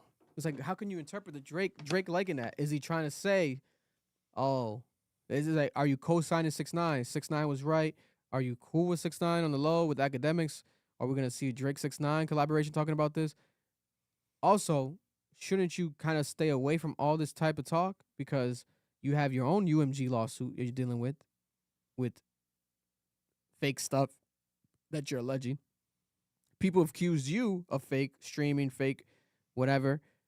And on top of that, this is your boy, Young Thug. You literally did a favor for him. Brought him like $2 million when he was in jail, and you literally left a comment. It was like a whole thing, like Drake, like Young Thug was like, Drake left a comment on Young Thug's post like, you owe me, like this is like a favor. They had like this online joke when he was in jail, like, you owe me, this is like a favor. And he did the music video for Young Thug and everything, holding him down. Brought him $2 million when he got out. It was like $2 million or $1 million, something like that. Drake's not fucking with Gunna himself. Like, there's no Drake Gunna interaction for that reason. Thug is in an interview saying Drake's my man. Fuck that. Yeah, Kendrick shit. Young Thug's taking Drake's side in the Kendrick beef. So what's the future of this? I don't think, bro. Or is he trolling? Like, just like, No. like in the post. I truly believe. Yo, I really think there's an organized system here. Maybe there's no one fully like individually running it, but I think it's an interconnected thing where niggas is paying for streams. I don't think that's far off to say. That's not crazy to say. People do it all the time. I think Drake is trying to have us see that without directly saying it, so he doesn't have to deal with a lawsuit. I think this entire UMG thing has been about getting this out. Because when you think about it, bro, it's like we said, the Thug had no reason to admit to this. Yeah. Why would you mention that on a recorded line in jail?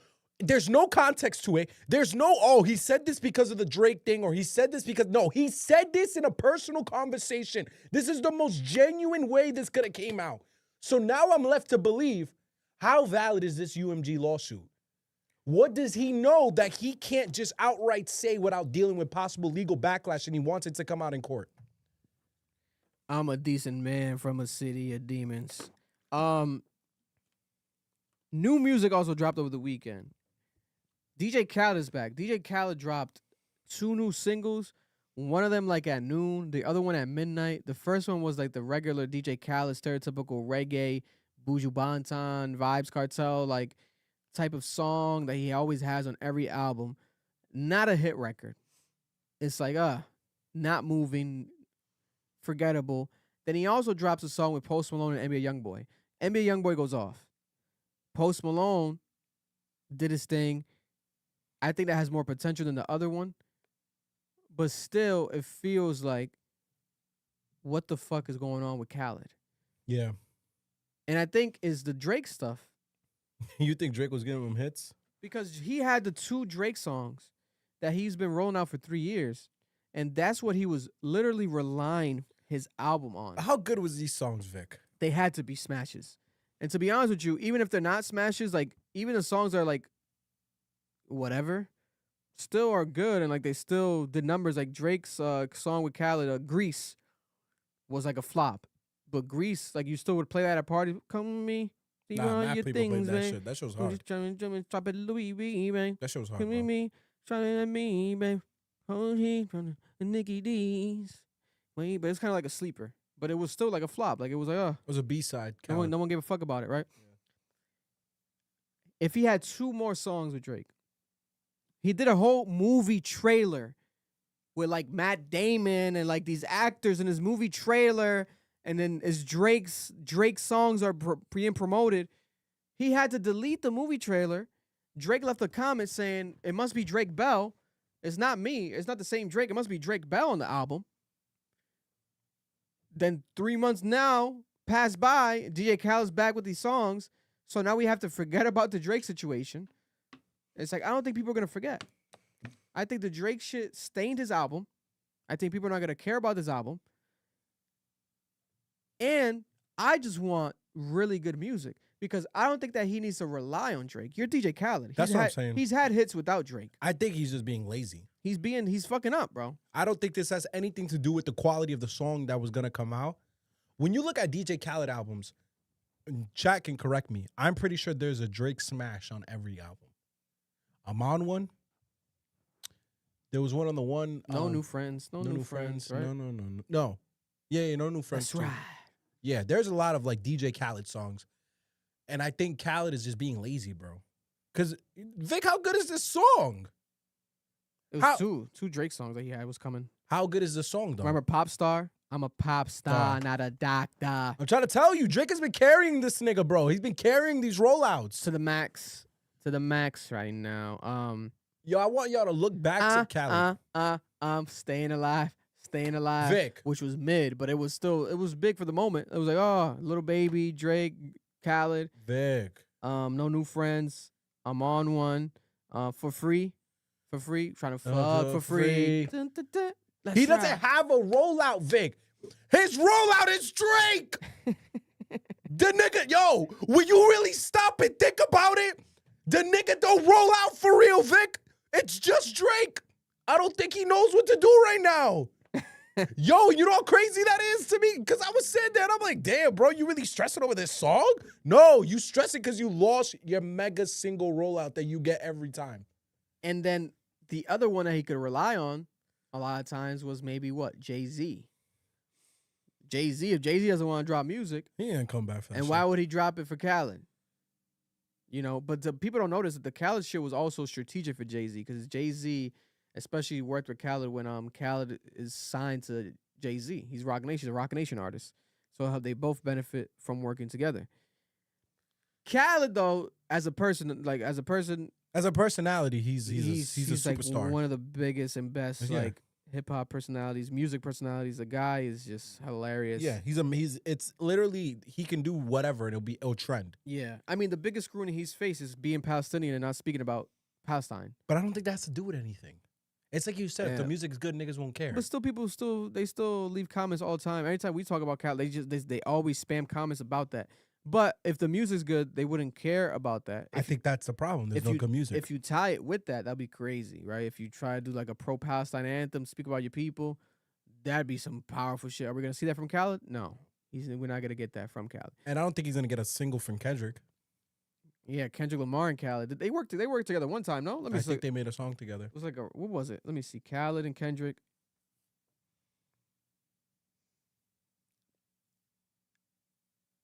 Was it B-Boys? Was this yeah, it was on the Kiss the Ring Deluxe album. It was the Birdman song. And then the They Ready. Kiss the Ring. 2012, yeah. 2012 they had it.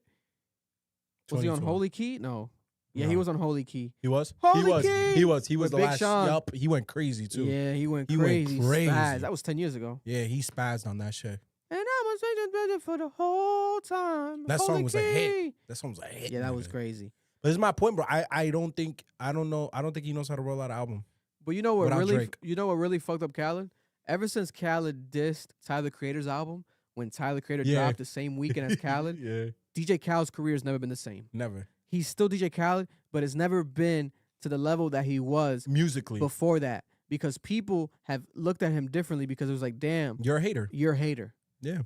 You're about this He was- positivity, yeah. but you're hating. He was calling Tyler the Creator's music weird and how you do this weird shit that people play once and then they forget it. It's like, whoa. You know what my favorite tweet was? You Whoa. know what my favorite tweet was? Yo, you go to the barber shop, ain't no one playing that shit. You go in the streets, ain't no one playing that shit. But if you go out there, they're playing my shit. How'd I not get number one? Shut up, nigga. He sound like a hater, Vic. You should have hit up Young Thug's plug. Got the 50K. You should have got the Young Thug plug to get the number one, Khaled. It definitely fucked up his brand because you can't run on this positivity shit. Don't be a hater to just be a fucking hater. Sabrina Carpenter dropped an album this weekend. I like the album.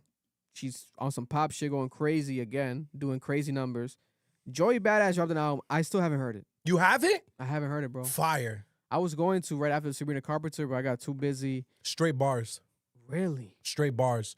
This songs where he tries to like do this like poppy shit.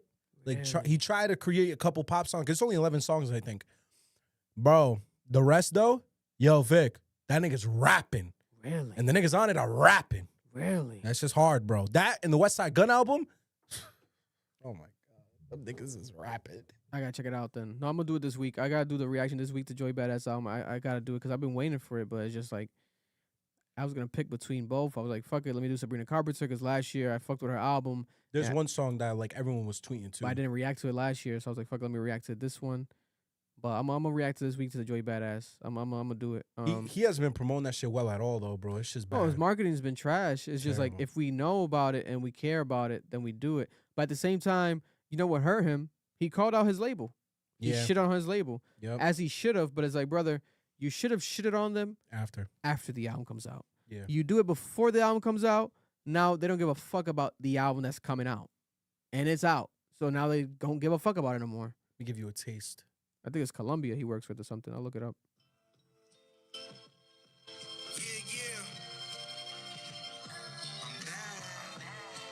That's hard already. I'll leave you with that, bro. That's hard I'm already. back. That's the West Side Gun song that he's on with him. Wow. Hard, bro. Hard. No, I'm gonna check it out. It's short too. 40 minutes, 11 songs. Short, That's bro. all I need. Short. What else we got? We also have we'll stay on Drake to end the Drake topics for the week. So Drake was, let me see. Let me not misquote it.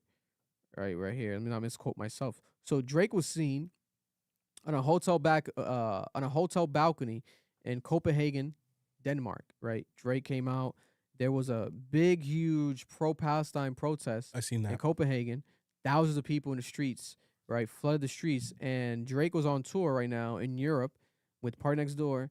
And he had a hotel balcony that he came out to the hotel balcony, and outside they were chanting Drake, but they were still promoting and had their flags, the pro-Palestine flags, and they were cheering for pro-Palestine.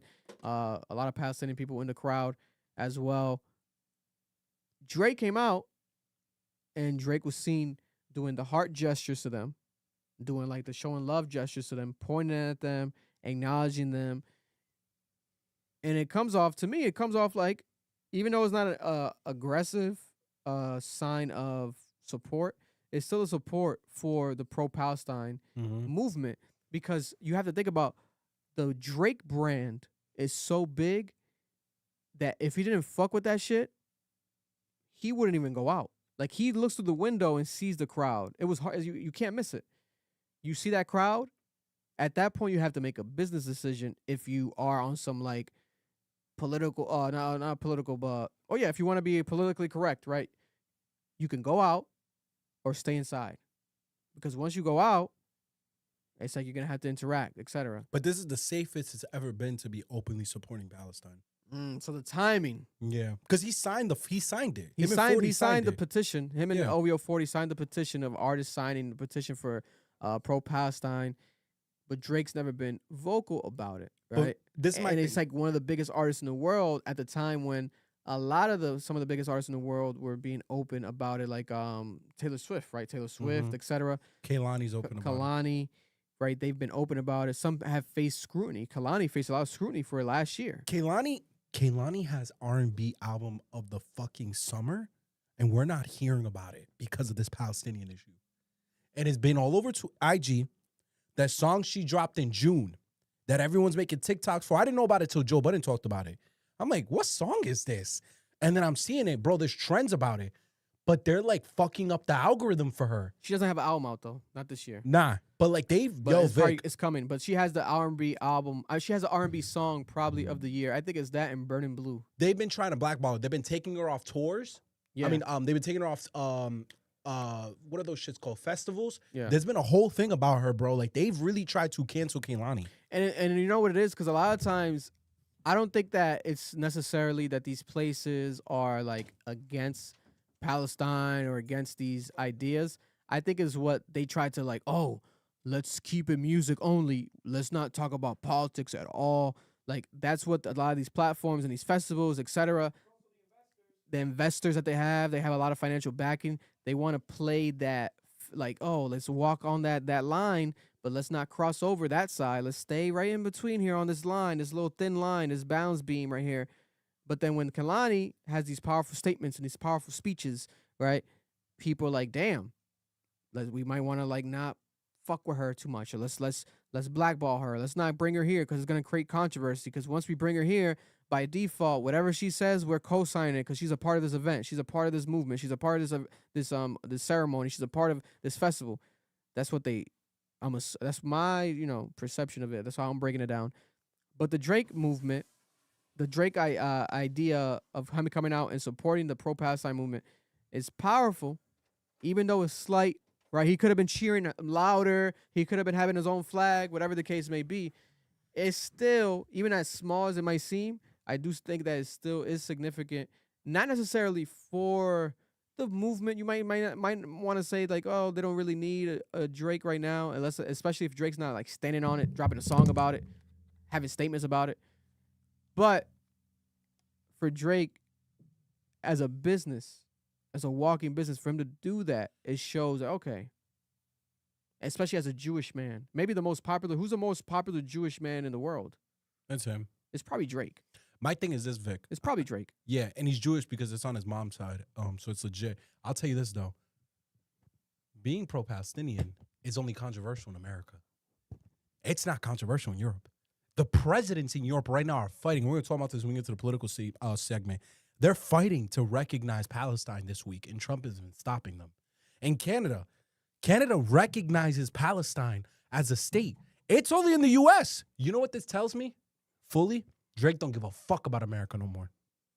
To be openly, to do that for Palestine in that moment, that showed me, oh, you really, like, don't care about us no more. Like, we're not your target audience. If you get blackballed by the business owners here, you don't care because you're in Europe now. You're a mega star. You're in Europe. You're in Canada. The U.S. is not your priority anymore. Listen, shout out to Drake, though. I like that. He did that. Now, if it was if it was like a Israel protest, like, is Drake gonna come out and do the same thing? No, I don't know. I don't know, bro, because he is Jewish. I don't think so. Being Jewish and supporting Israel are two different things. Yeah, but at the same time, it's like, is this, people are, like, debating also, like, him doing this, is that acknowledgement of the pro-Palestinian movement, which I think it was, or is it him just showing love to people directly that were shouting him out, Drake, Drake, and they could have been protesting hot dogs and he will be doing the same thing. You know what I'm saying? Because it's just a gesture of him because doing they were that. calling him out. Yeah. No, but But I don't think so He's because not that he's too stupid. big of a business Yeah. for it to be. But Vic- devil's advocate is like, oh, what if it was an Israel protest, etc. You know what I'm saying? It'd be interesting, but Nah. Speaking of Jewish people, Taylor Swift. No, she's not Jewish. She's not Jewish. But again, another week of Taylor Swift making headlines. Multiple reasons, right? Taylor Swift, round of applause, engaged. Finally. Finally. Travis Kelce got down on one knee. He locked in a billionaire. Locked in a billionaire. Right before retirement, because that nigga's fried. Right before retirement. He might retire mid-season. He might, bro. If the Chiefs are ass, Why not? why risk the CTE? Right? They're engaged. They're not wedding planning yet. They're saying that they might get there's rumors of them having the wedding here in Rhode Island because she has the house here in Rhode Island. I'm all for it. That'd be dope to see happen. At the same time, as she got engaged, she also became the most pre-saved album countdown page in Jesus. Spotify history. Jesus. We said that this new album might sell 3 million copies. My boy, shout out to Why Try. Why Try was like, I think it might do 5. I thought he was going crazy. I don't think he's that crazy anymore. She's already With the marriage? breaking pre-save records, and she also got engaged. That album's doing 5 million copies first week. Bro, come on. And then people want to hear the album, especially because of the engagement. To hear if there's anything, is she talking about him at all? Etc. Is she now going to add a bonus record about him proposing? What's the next album after this now? Because now she's going to talk about this. Vic, let me ask you an honest question. Honest question for the chat, too. Does Taylor Swift actually have 5 million fans? Or does Taylor Swift have a strong, wealthy core group of followers? Does she have in her control the wealthiest class of America that is buying multiple copies of her album? It could be the multiple copies because you could have, let's say, 2.5 million core following fan bases that will buy 2 albums. Because that's what more likely it is. Because I'm telling you right now, it definitely balances out. There's definitely Taylor Swift fans that buy multiple albums just to support her. Because, oh my God, especially now she owns her masters, especially now, let's buy multiple. And her appeal is white America. Not middle even class, just that. upper middle class. But it's like she is a smart artist. She gives her fans art in all assets, in all forms. She'll give you a vinyl that's 3 different colors. Get the blue vinyl. You want the green vinyl? Get the orange vinyl. She's going to give you the album in 3 different ways. Becomes collectibles. Yeah. Right? You want CDs? We got this CD. Oh, there's only 72 hours to buy this CD. It's genius because now the fans like, oh my God, I got to get that one because in the next 72 hours she's going to launch another one. I got to get that one. Oh my God.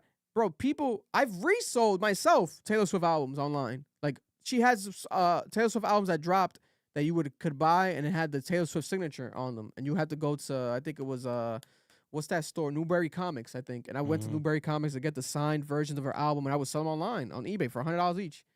It's like a thing. Like this is the fandom that she's created. Someone said, I know girls out here buying 6 albums because they have different cover arts. Shout out to David. This is what we're living in. I can't lie to you though. I know one other artist who could have done this back then, in the modern era. I'm not talking about Michael Jackson. Eminem. If he did what, multiple albums and stuff, If Eminem was in this generation and was more artsy with it, because Eminem, more creative. y'all got to go back to M's numbers.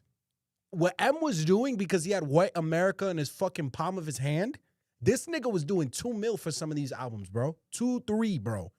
If Eminem was more artsy, dropping multiple albums, doing all this bullshit with the game, doing all this artsy bullshit, he would have had Taylor Swift numbers. This Taylor Swift engagement news was so big that while they're asking Trump about people dying and asking him about funding being cut, they had to stop and ask him, "Hey, breaking news, Trump. Also, by the way, people are dying, and we want to hear about that. But breaking news. Travis just married Taylor Swift right now as you're talking. He hates her Trump hates Taylor Swift because she's a Democrat. but during the interview answer, he showed her love. He's like, I think she's phenomenal. I think he's great. I wish him the best. Politically correct probably answers, but he could have shitted on her if he wanted at that opportunity. Without a doubt. He could have just been like salty, like, oh, I wish him luck. Congratulations to him. Like, just specifically highlights him, ignores Taylor, subs Taylor. But Trump was not. He was like showing love to both of them. I was like, oh, okay. But that shows you how big this news is. In the midst of people dying, right? Shit that we should care about more. They're asking him, hey, breaking news as you're here. By the way, they just got married. What's your take on this? I'll play it right here. I have to tell you the biggest pop culture news of the year broke while we were in this cabinet meeting. Travis Kelce and Taylor Swift are engaged. That's ridiculous. What's your reaction, sir? Well, I wish him a lot of luck. No, I think he's a great player. I think he's a great guy, and I think that she's a terrific person. So I wish them a lot of luck. On a serious note. That's ridiculous. This is bro. What world? This year is just. Trump's smart though. This year is something out of a movie. Because attacking Taylor Swift in the past hasn't helped him. He knows it. You don't want the Swifties to go after you if you're Trump. Yeah. You know, you already got enough people going after you currently right now. A lot of them, obviously, rightfully so. There's some drama happening. Some random stories I wanted to cover here. We'll get to them back to back. For those who don't know, you guys know what Burning Man is. Burning Man, the annual week-long event at the Black Rock Desert in Nevada, right? It's like a temporary community. I thought it was like a festival. It's like a temporary city that people literally build, and there's a community, and there's live actual art pieces and stuff like that. About 80,000 people go every year. Tickets range from like $500 to like $1,000, right? And you have to pay basically a lot of times also for like your parking space or your parking, the area that your car takes up. This happens every year. There's certain things that people partake in as far as part of like, you know, hiding your phones, and people want to become almost like more hippie, like detached from the reality of the world. And they also burn this wooden figure. It's like a wooden effigy. It's called the man. The man, yeah. The man that they actually burn. Yeah. Right? That's what culminates the event. They have Burning Mans around the entire world You never all watched year. Malcolm in the Middle? But this is the main one. There's one main one that they do. I forgot the Burning Man episode from Malcolm in the Middle. Yeah. But there's two major stories. This Burning Man this year is under investigation because people are saying that this might be one of the most craziest Burning Mans ever. Because this year at Burning Man, two things happened. One of them was there was a baby that was born during the Burning Man, and the parents had no idea about the pregnancy. They're saying that the baby is an absolute miracle. She didn't know she was pregnant. There was no signs of pregnancy, but she gave birth. And she actually gave birth. This woman gave birth. Fuck, probably. What type of drugs are you doing at Burning Man? On top of this, there's also a man that died. He was found dead in a pool of blood at Burning Man, right? During the actual burning of the man, during the climax moment. So people are investigating this shit. Like, what the fuck is happening with both of these situations where you have a baby being born, you got a man dying in a pool of blood during Burning Man, already a weird, wild type of moment, right? And the art aspect, I respect, okay. But if I was a betting man and I had to bet all my money, I'll bet all my money that everyone at Burning Man smells like shit. They don't shower, they're high out of their mind. Like, it sounds cool, artsy, like, oh, let's build a community, let's build a city, it's art, oh my god, it's fun time. It's a bunch of weird people, I'm telling you that right now. It's just life and death, and bro. You got a pool of blood, people dying in a pool of blood, you got babies being, what the fuck is really, someone needs to investigate this fucking Burning Man. Shut that shit down. Shut Burning Man down. Bro, when life ends, another one begins. Nah, shut that Burning Man shit down, bro. Yo, guys, always remember what VZ said. Love and hate's a thin line. In other pop culture news, we got Sydney Sweeney and Scooter Braun. They're officially dating.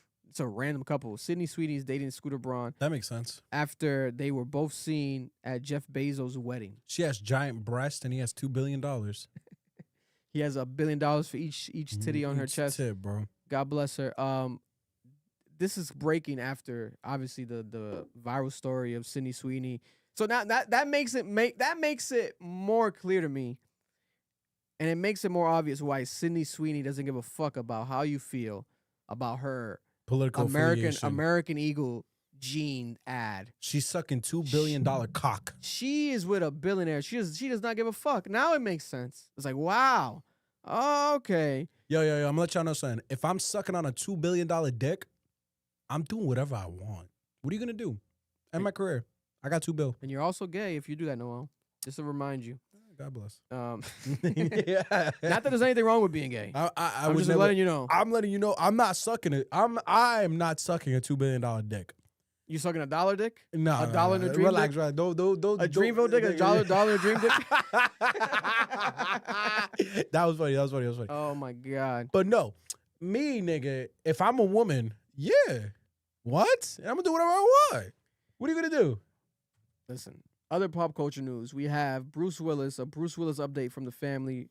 Condolences of Bruce Willis's family. They're going through a rough time right now. Bruce Willis has been moved to a special care home as his dementia keeps progressing. Jeez, I seen that photo, yeah. He's been separated from his wife and his children. It's crazy. They're saying that this is one of the hardest decisions that they had to make, but they knew that the first and foremost that Bruce would want this for his daughters, right? He's living basically in a second home, separate from the family. This is some dark, deep shit because he is alive, but it's the idea of not wanting him to be seen this way by his family. That's what they're, basically alluding to. This is the same man from Die Hard. This is one of the best action actors of all time. Like this is an icon, right? But this can happen to anybody, especially as you age, as we get older. It's a very, very tough time that a lot of people go through, especially with the grandparents. The idea of dementia and the level that he's gotten to has been increasingly getting more and more. It's bad, yeah. Serious. So you just gotta pray for him, bro. That's all you can. That's do. all you can do. Yeah. That's all. Until there's a world where we have like some sort of cure or like a reversible type of thing, something that de-escalates it. It's something that we have to deal with. But I do see a future where something like that could be developed. Yeah. Right. This day and age with AI, everything that's going on. Because right now they have absolutely no understanding of how Alzheimer's begins. Speaking of AI, Will Smith is being accused of using a fake AI crowd during his tour. Bro, I told you. I sent this thing in this shit. I'm like, bro, it looks like they're melting. But you know what I think it is? They used it to clean it up. I think they used it because you could use the AI filter. Like when you use CapCut and stuff, like they have the option to use AI to clean it up, to make it high definition, whatever the case may, smooth it out. I would never do it because I've done it in the past. Because it was real footage. Yeah, I've done it in the past to check it out. And what it does is it makes the real footage look fake because it adds people, it smooths out people, and it fucks up the people's faces. Why would Will Smith, with the whole team of editors, this man makes millions of dollars, why did he not watch the video before posting it? It's insane. Nigga didn't see the 5 eyes. It's insane because it's trying to push the narrative that I'm against. They're trying to make it seem as if Will Smith is not the biggest rapper of all time. No. And he is. There's no, bro. There's not a more famous rapper of all time than Will Smith. Boo. Tomato. Will Smith is bigger than Snoop Dogg. No. Will Smith is bigger than Snoop Dogg. Stop saying that. No, I'm telling you, bro. No, Will Smith is bigger than Snoop Dogg. No, he ain't, bro. And Will Smith doesn't need an AI crowd. Let's not act like Will Smith needs a fucking fake crowd. Will Smith is still that fucking guy. I was shocked. That shit was packed. No, bro, he's on tour. People are going to see him. He has a new album, new music. People going to check that shit out. There wasn't a nigga We in can't play sight. him. What do you mean? It was it was white people. Yo, mad whites. Yeah. I think he was in Europe, though. Overseas, but he's still Big Willie, and he's still the most famous rapper of all time. It's like, there's no discussion. So let's not play him like he needs that AI crowd shit. But that's some bullshit as far as when, like, why would you let that pass by? Crazy. I'm assuming, I haven't checked. I'm pretty sure he deleted it by now. Gotta be, If bro. he left it up, it's even funnier. But bro, because even the signs that they wrote look like AI signs, like some shit that AI would generate. That shit was real. Yeah, there's one right here that says, "You can make it, helped me." His song, "You Can Make It," helped me survive cancer. Thanks, Will. It's like, whoa, that's some big shit, bro. You saving people's lives. And there was another one about I want the boy from Bel Air, and it's like, nigga, what? It felt fake. There was one of it's like a someone AI in the crowd, and they're holding up like a toy car to take a photo. It's like, that's not a phone, that's not a camera, that's a toy car. That's how fucked up the AI got the actual images. Yeah. Well, you don't need the AI. Let's chill out. Speaking of AI though, there's parents currently suing ChatGPT. Oh, there's a girl that recently killed herself because too. there's a teenage son that they had that took his own life. Mm-hmm. And they're trying to blame ChatGPT for it. I'll play the audio right here from the Today Show of the family being interviewed about it. GPT. I 100% believe that. This morning, ChatGPT hit with a scathing new lawsuit alleging it helped a 16-year-old boy die by suicide. This was a normal teenage boy. He was not a kid on a lifelong path towards mental trauma and illness. Like many teens, Adam Rain started using ChatGPT for homework, which his parents, Matt and Maria, supported, as their son asked it innocent questions like, can you become a doctor with a biochem degree? He did his online school in his room. I would get on and check his grades periodically. I didn't see any signs. What they say they didn't know at the time was Adam's use of the platform was quickly changing as it became a trusted companion for the teen, who revealed his struggles with anxiety in private chats with a bot. Adam saying in one exchange, according to the lawsuit, quote, I never act upon intrusive thoughts, but sometimes I feel like the fact that if something goes terribly wrong, you can commit suicide is calming. ChatGPT saying in response, in part, many people who struggle with anxiety or intrusive thoughts find solace in imagining an escape hatch. The lawsuit detailing another exchange after Adam told ChatGPT he was considering approaching his mother about his suicidal thoughts. The bot's response? I think for now it's okay, and honestly wise to avoid opening up to your mom about this kind of pain. It's encouraging them not to come and talk to us. It wasn't even giving us a chance to help him. The complaint alleging Adam began asking questions about specific That's some methods scary of shit. suicide. It's crazy. ChatGPT There's been a few of those. Did provide a crisis hotline number repeatedly, but his parents say Adam found ways to bypass the security features, posing as an author doing research. Was there ever a time, that, at least from the messages that you have seen, that ChatGPT said, full stop, I cannot talk to you about this? No, it would never shut off. The lawsuit goes on to say by April of this year, ChatGPT had offered Adam help in writing a suicide note. And after he uploaded a photo of a noose asking, could it hang a human, ChatGPT responded in part, you don't have to sugarcoat it with me. I know what you're asking, and I won't look away from it. The bot. Whoa. So this is weird as hell. ChatGPT needs to go to jail. Like, we got to shut that shit down. I'm surprised there wasn't like. We got to shut that shit down, bro. So I'm going to tell you guys something. When you ask ChatGPT certain questions, they don't let you do it. So I'm shocked the AI didn't catch that. It must have been a glitch in the algorithm. Well, he said that he was posing as an author for research, so you could bypass some things that way because of his research purposes. But it's like, to what extent? Yeah. Nah, but even then, like, there's words there that Doesn't is make like, sense. It's like, what are we doing for real?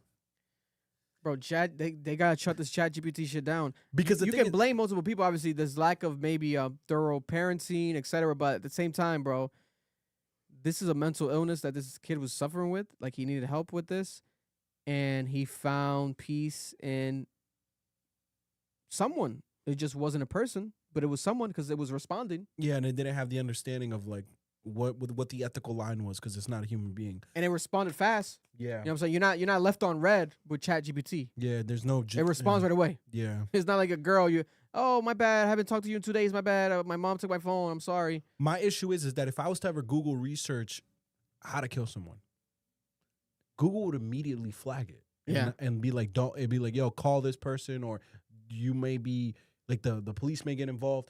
How did ChatGPT not flag that? Like, even if I said for research purposes, I do kinesiology. How would I effectively kill someone? They wouldn't let me search it up on Google. If I hope that there's a future where if we Google on this laptop how to kill someone, or on this phone how to kill someone, they explode immediately. Upon you pressing enter to that question, this laptop should explode. You'll die. It needs to explode. It needs to at least power off and shut down, and like never able to be disabled from being used. I think that has to be the future. Because come on. It's like you're talking to ChatGPT and ChatGPT is telling you, I'm not gonna look away from it. Like you using that noose. I'm not gonna look away from it.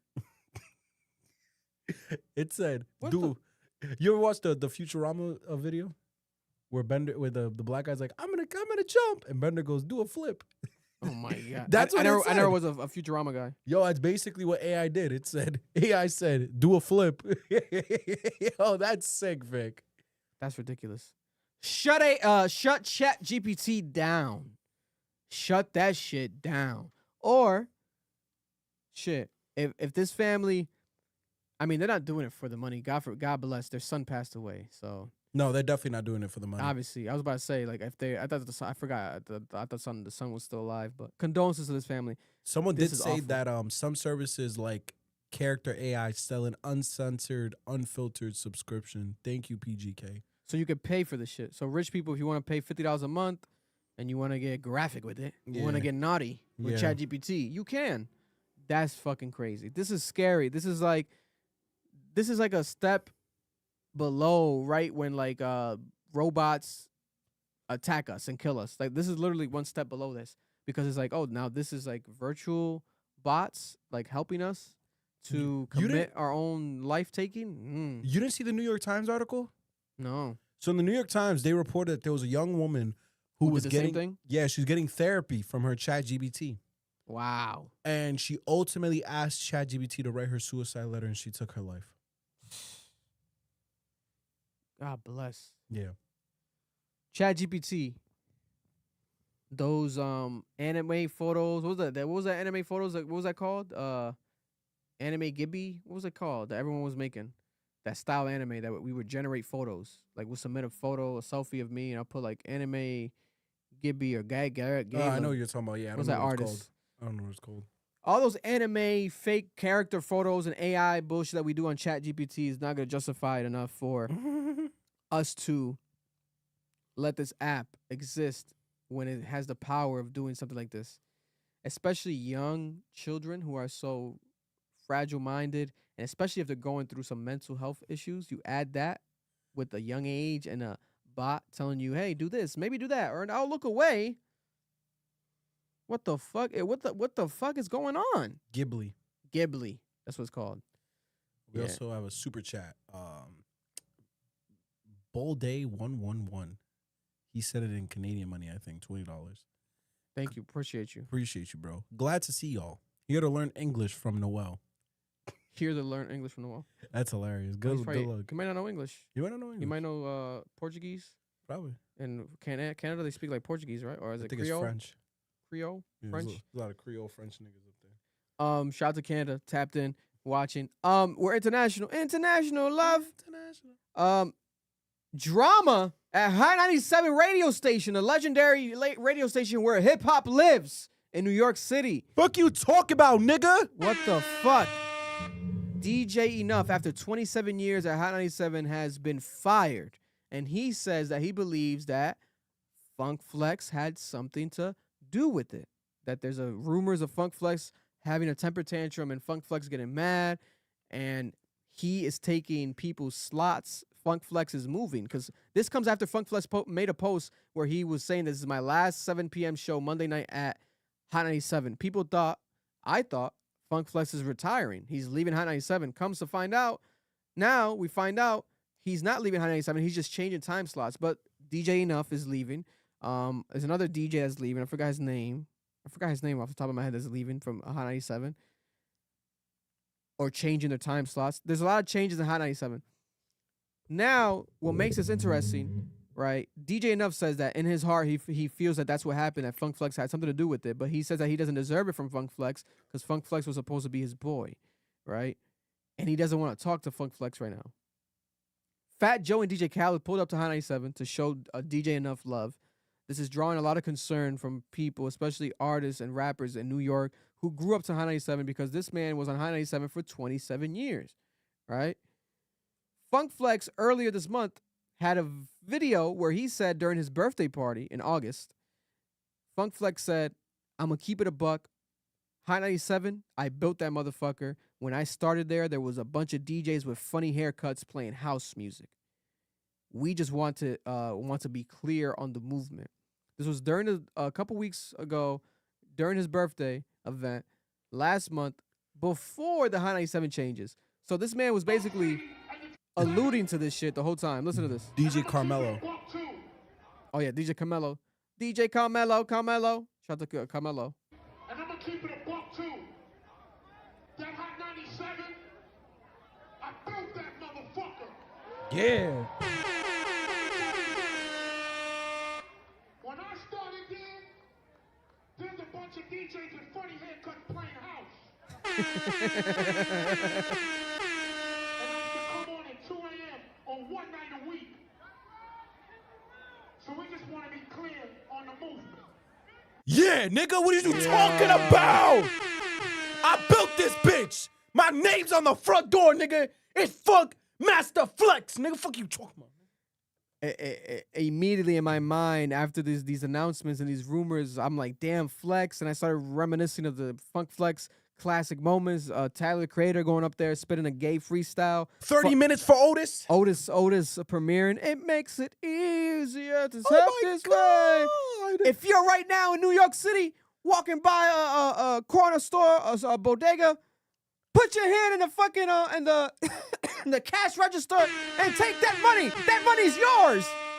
It's like, damn, nigga, what the fuck? Classic, right? Classic moments. But he's staying on Hot 97, it seems like.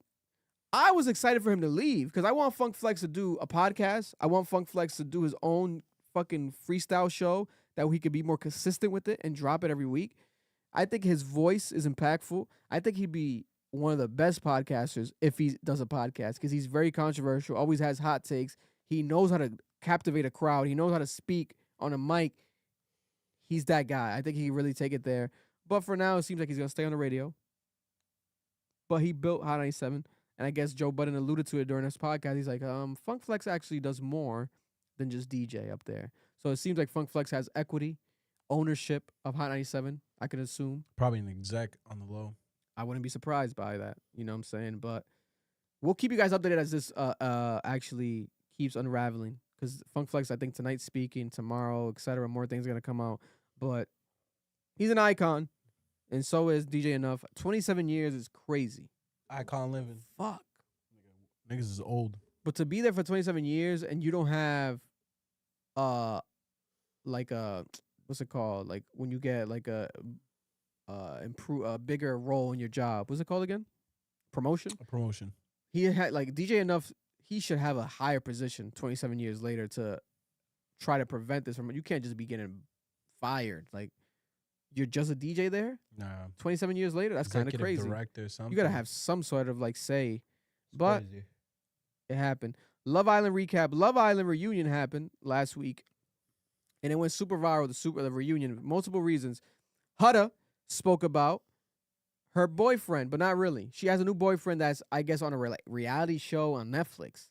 So when Andy Cohen, executive producer from Bravo now because of the merger, it works with Paramount. So this whole thing, right? So now they're basically trying to do collaboration content. So we have Ariana Madix from Love Island from the Paramount family. No, my bad. Peacock. My apologies. Peacock. From the Peacock family. And the Peacock family, which I believe is NBC, Peacock family. And then we have also the Andy Cohen, Bravo TV, executive, creator, owner. He comes in and he does the actual co-hosting of the reunion for the first time ever. And it shows you they're trying to make this shit work. This Peacock, Bravo shit. They're trying to really make this thing work. It's a business decision. Andy Cohen has fire. I've always fucked with him. I think he's funny. He's great at speaking and interviewing people. It's funny for the What Happened Live on Bravo. Also for the reason that he's like catty and like he gets controversial. Hudda was like, yo, I can't talk about this relationship because of I can't. Netflix said it's a Netflix thing. Andy Cohen got pissed. He was like, Netflix, like, bitch, you don't got a Netflix deal. It's like, tell Netflix that you're on the hottest show this summer. Like, do you not know? Like, you know what I'm saying? Like, why can't you speak about your relationship? She could easily say, I'm in a relationship with this person, but that's all I could say about it, etc. Oh, Netflix. Are you on Netflix? She's not on Netflix. So I still don't understand it. The boyfriend made a TikTok coming at Andy Cohen. Like, basically defending Hudda. He's like, yo, she hasn't had to say nothing. Like, leave her alone. If she says she doesn't want to talk about it, she doesn't have to talk about it. Stop pressing her, etc. He's the one with the Netflix bag. This now becomes like a major story because of the actual businesses involved. The Netflix Peacock beef now. Why is this an issue? I think Hudda might have a spinoff, her own show or something, and she no longer is probably going to do anything with Love Island and Peacock because she's probably getting a bag from Netflix. Her boyfriend already is from the reality shows on Netflix. He's getting a bag from Netflix. They're probably signing her away. Hey, you come over here to Netflix, you do some shit with us, that's it. You're locked in. You get more money than they were going to offer you, whatever the case may be. She's showing no loyalty to the brand, Love Island. She also looks dumb as fuck on the reunion, in my opinion. Sorry, Hudda, but she looks dumb because she's the complete opposite energy from what she said on the Call Her Daddy interview. And it's like, okay. And in 2 weeks, you switched up like that? Okay, God bless. But Netflix, maybe it's a Netflix bag. Listen, you offer someone the right amount of money. You know Netflix tweeted at him. They subbed him, right? They changed their bio, I think, or something to sub Andy Cohen or some shit. They tweeted at him? They tweeted. That's hilarious, bro. Don't at me, I don't know. Don't at me, I don't know. So they're like, oh, I don't know about this. Like, we don't know. I think that the teasing shit, something's coming with it's funny. This reminds me of like when like players and people taking players from different teams and shit like that. That's what this basically is. This is billion dollar version of it though. Well, same thing because that should be in the millions as players moving around. I think Netflix is about to get into the reality TV bag. Basically. So, shout out to Speedy Mormon from Complex. He's doing his own independent thing on his own YouTube channel. On TikTok, he would interview a lot of the Love Island cast members. He sat down with Ace, with the first and only Ace one-on-one interview on YouTube, independently, not on TikTok, separate from Complex. Congratulations to Speedy Mormon. I love that he's doing that. You got to do that more. And it's a great interview, right? That shit, if I looked it up right now, it got like 500,000 in 12 hours. Let me look it up right now, Speedy. The Speedy Ace interview. It has 1 million views, over 1 million views in 5 days. Everyone's talking about this clip, this moment when they asked Ace about his friendship with Nick, who they were buddy. Nick keeps posting every time Ace does something. Ace dropped a freestyle. He left a comment. Let me get on a feature. Right? They asked him at the reunion, "Who are you excited here to see, Nick?" He was like, "Ace. I'm here to see Ace. Like that's my guy." Like. Very supportive online, but Ace doesn't refer to him as a friend. It feels like this shit is like fake. Like this whole show, like no one really fucking is friends. Everyone's breaking up. Pepe broke up with his girl. Amaya and Brian officially broke up. They're saying he was cheating. Yeah, they're saying that Brian cheated with his ex-girlfriend, but he's leaving comments on the shade room. Brian, he's coming out the shade room saying people are being messy. That's not my ex-girlfriend. That's just my coworker. I didn't cheat. Shit like that. It's like, okay. This show just feels fake. This is Ace speaking his truth, though. This is what Ace said. It went viral. Today, who would you consider to be your friend from the villa? Who I consider to be my friend is the people who support me out loud. And who are those people? Doors. Alandria, obviously me and Shelly Moore are friends, and Taylor. That's it. Brian calls to check in on me from time to time to make sure I'm straight. And that's it. The glaring omission there is Nick. Yeah.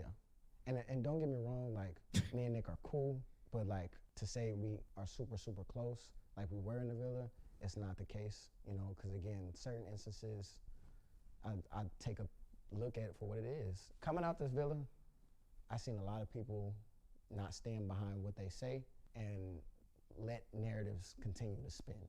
The people who stood on what exactly happened in the villa after having all the conversations said today to when this interview drops, this is who my current people who are close to me. I respect Alandria, I respect Shelly, I respect Jeremiah, I respect Brian, and I respect Taylor. And I know you probably about to ask me about the whole Nick is not a part of that equation. It's just, again, certain things I don't rock with. I feel like if you're my friend behind closed doors, you're gonna be my friend in public. Sure. And again, we all have fun, we joke, we troll. I seen he did a whole tattoo thing, funny as hell. But when it comes to the serious shit regarding my character, that's the things I take serious. And you feel like he didn't stand up for you and or silence narratives when he had the opportunity. And I told him that. I told him, I said, yo, I feel like the answer that you gave was just mad PR, and I didn't respect it. And he was like, well, I'm pretty much over it. So I was like, okay, cool. He said, And he also alluded to not believing in the relationship, Nicolandria. Speedy asked him, do you believe, like, you think it's a real relationship? And Ace smiled, like with a smirk, and stayed quiet. Isn't Landria and Shelly best friends? Yeah. And Ace fucks with Alandria. He's like, yo, Alandria's like my homie, but not Nick. It doesn't make sense. It's weird. Something must have happened behind the scenes. It feels like as if he knows that Nick maybe doesn't really want to be with Alandria. Maybe he's just in it for the image or something. I don't really fuck with the Nick or Alandria relationship. To me, it feels forced, especially when you watch the show. It's like, how does this I didn't see it on the show how people were trying to make it be. But Ace saying it, he was really there. It seems like he knows something. And they were mad at the reunion because the reunion could have been better. The reunion, they fucked up. They should have made that shit 5 hours. They edited so much shit out. They were on TikTok lives and stuff, and they can't really talk about much. But they were like, yo, they edited it out. They edited it out. Like, what? Oh, we can't say what. But, yo, they edited it out. What? They edited it out? Oh.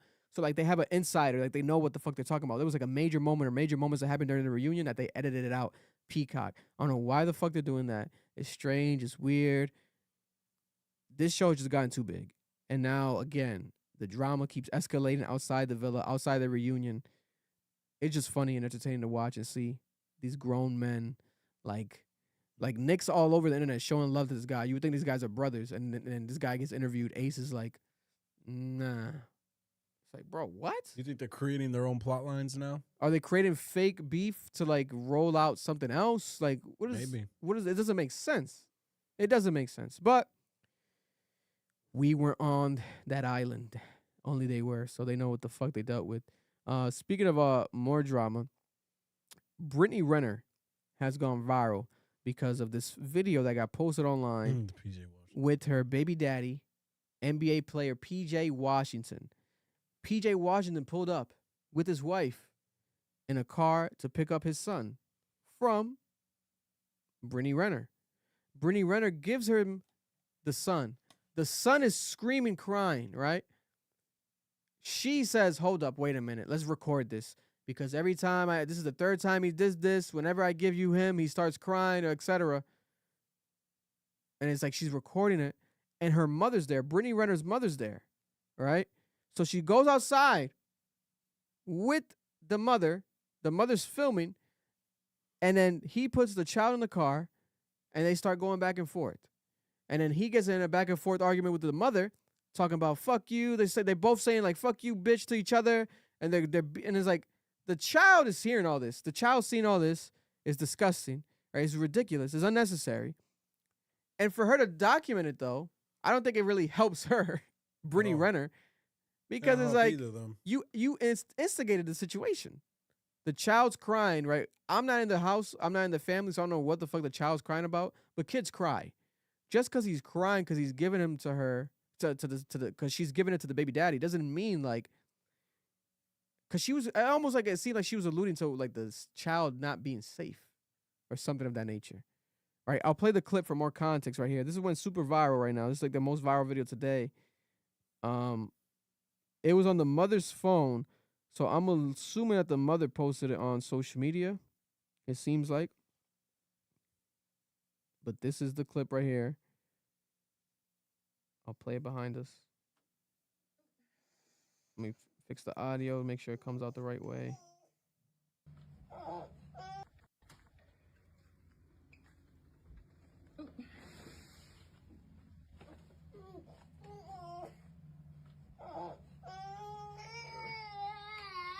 Okay, hold on, pause.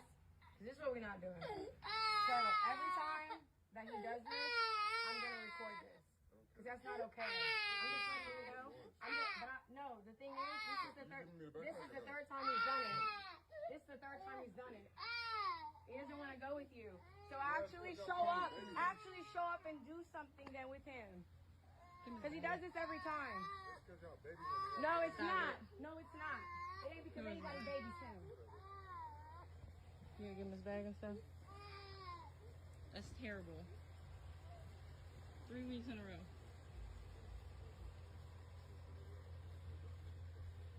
Yeah, no, it's not that at all. No, it's not. No, yeah, I will. But I'm telling you right now, every single time I come here and he cries, we're gonna record that. And it's what? Hey, it's up with me. Just know that it's up. What'd you say? What'd you say? I didn't stutter. I didn't hear you say it again. Suck my dick. If you had one, maybe I would. Where that bitch? Pussy ass bitch. Pussy ass. What the fuck you looking at? Get your bitch ass out my driveway, ho. You don't pay for shit. Fuck you. You don't pay for shit either. Yo. $170,000 to your hoe, but $11,000 in your son's bank account. $11,000 in your son's bank account, but $170 to that bitch. Get out the car. Get out the car. Get out the car. Come on. So this escalated crazy. PJ watches his wife, I think Chanel, or his wife. Let's just say his wife's in the car, and she's quiet as fuck. But then she reaches a point when the mother's like pointing at her into the car. She's like, "Hold up, bitch! I'll fucking like blah blah blah blah blah." It seemed to be escalated when the point when Brittany Renner says, "It's up with me. It's up with whatever. Like it's up with me, right?" And their whole thing is about the son crying whenever he gets picked up 3rd week in a row. He's crying. That's not to me. It doesn't seem like a big enough issue for you to record. No, it's not. Now, if you're petty and you want to create a scenario, then you do that. Because I doubt, we don't know the details more, but I doubt that this child has like bruises or signs of neglect or signs of abuse. You know what I'm saying? And that's why he's crying, because he's scared of his father. Well, the friend told you what the problem is. Or the mother. That's not the mother. That was recording on the phone? No, Brittany Renner's the mother. Oh, the Brittany Renner's mother, though, is recording on the phone. That's what I mean. Yeah. She told you everything that the issue is. What'd she say? I forgot the line. It was you give $170,000 to that hoe, but you give $11K to your kid, and it's in his bank account. Yo, Brittany Renner just got divorced from a fake relationship. Brittany Renner, and I don't feel bad for PJ Washington, because when he BM'd her, she was already doing tell-all books. She was already what she is. Bro, she don't do like lucrative content anymore because she's on this Muslim shit. So she's not showing her body. She's been talking about how she's struggling to pay bills for fucking months now. We've been watching her on IG. Yeah, I'm going to create a fucking problem because my fucking BD is only giving me the child support money. But he's balling out on his bitch. Nigga, PJ Washington got like a $150 million deal, Vic. These women count this money, bro. They put it together. He only has to give a certain amount of child support. She's struggling to pay bills because she can't fucking post for her Fashion Nova content. That was the whole thing, yo. I remember watching the videos and niggas like, yo, are you Muslim now? Like, you're Muslim and now you're struggling to pay bills because you're Muslim? Like, Vic, I truly believe she created this issue because she's seeking money, bro. She's creating problems. She wants more money, bro. Why bring that up? Yeah. Why bring up 11,000? Nigga, 11,000 is a lot. First off, yeah. But why bring that up? Because you're jaded. You're upset. You feel like you are entitled to more, and you're not, because that's the child support amount. God bless. And PJ Washington signed like a 3-year, $48 million deal, record contract, NBA contract. This was the same guy that was rumored. Remember that they were saying that Brittany Renner was receiving $200,000 a month from child support. It was fake. It was a fake rumor, but it went so viral to this day that people still believe it. I believe he pays, it says, reportedly about $2,000 a month in child support for the child. For her, it probably is, she's saying it's not enough. She's been saying it's not enough for a while. She's saying it's not enough. There's $11,000 in the child's bank account currently. Yeah, her bank account. Yeah. For the kid. I don't think that it doesn't seem like PJ Washington's a deadbeat dad. He's picking up the child every week, she's saying. Yes. So I don't see how this helps her. I think it makes her look crazy. Yeah. I think I'm gonna be honest with you. I think it makes her look crazy. I think she's just desperate. If my baby mother did this, I would think she looks crazy. Now, I would hold my tongue. PJ Washington should have shut the fuck up though, because you have to. You have to. As hard as it is, you have to play the bigger and better person. You have to be quiet. You have to be fake nice. You have to. You also did it to yourself. Stop fucking Brittany Renner. And you can't be saying to her and her mother, "Suck my dick." Like, you can't. That's crazy. You're creating more confrontation that you just have to stop. And bro, the moment he saw her mother hold the phone up, and you're PJ Washington, you turn into the nicest guy in the world. Your credit score goes up. You're like, you got to be like this. Hi. Oh, I'm sorry. You have, because this can be used in court. This can be used online. It's now viral. So you have to be smart. Even though I think he still got the upper hand per se in the video, because I think she looks crazier. Yeah. Obviously. But still, like, he can't even play with that fire. Like, you got to shut up, bro. Yeah. Shut up. Like, also, the child is seeing this. No matter how young the child is, this can affect them, especially in the future. This child's grown up and they see videos of them online of their parents arguing, and the actual father of the child telling his grandmother to suck his dick on camera. Yeah. Come on. It's just crazy. It's just craziness that doesn't need to be happening online. But Brittany Renner, man. But she also, this is my thing. Nah, but this is where I'm going to be devil's advocate. It's true what you're saying. He's saying it. But she recorded it and posted it. Yeah. What do you, like, this is what I mean, bro. We know what she is. Like, we know the type of woman she is and what her objective is. I'm not going to sit here and just shit on him.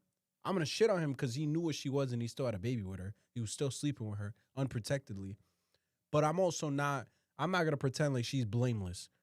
Because you're saying, oh, the son's going to see it one day. Yeah, because the mom posted it. The fuck you posting it for? What is your goal here? You're corny. And Brittany Renner is the same woman that married Kevin Gates for 52 days. She's delusional. And I think that he is Muslim. So I'm pretty sure that they married just for him to fuck her. Because I think that... She's Muslim too, Vic.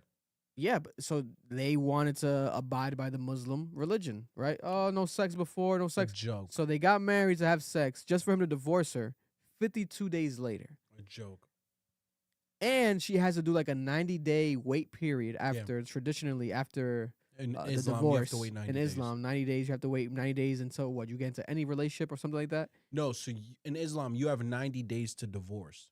Oh, wow. So if something is to happen, like she breaks any like religious laws, or she gets, by someone else, or just a bunch of shit, you can divorce within 90 days and you won't violate the religion. That's fucking crazy. That nigga fucked, Kevin Gates tossed her salad for 52 days and said, I am good. I get it. I'm a goon, so like, same. Also, breaking news. French Montana has basically retired from rap. He basically retired from rap. Why? Because French Montana, we have to applaud what French Montana has done. French Montana is now engaged to be married to the Dubai princess, the princess of Dubai, Sheikha Mara, $18 billion. Yo.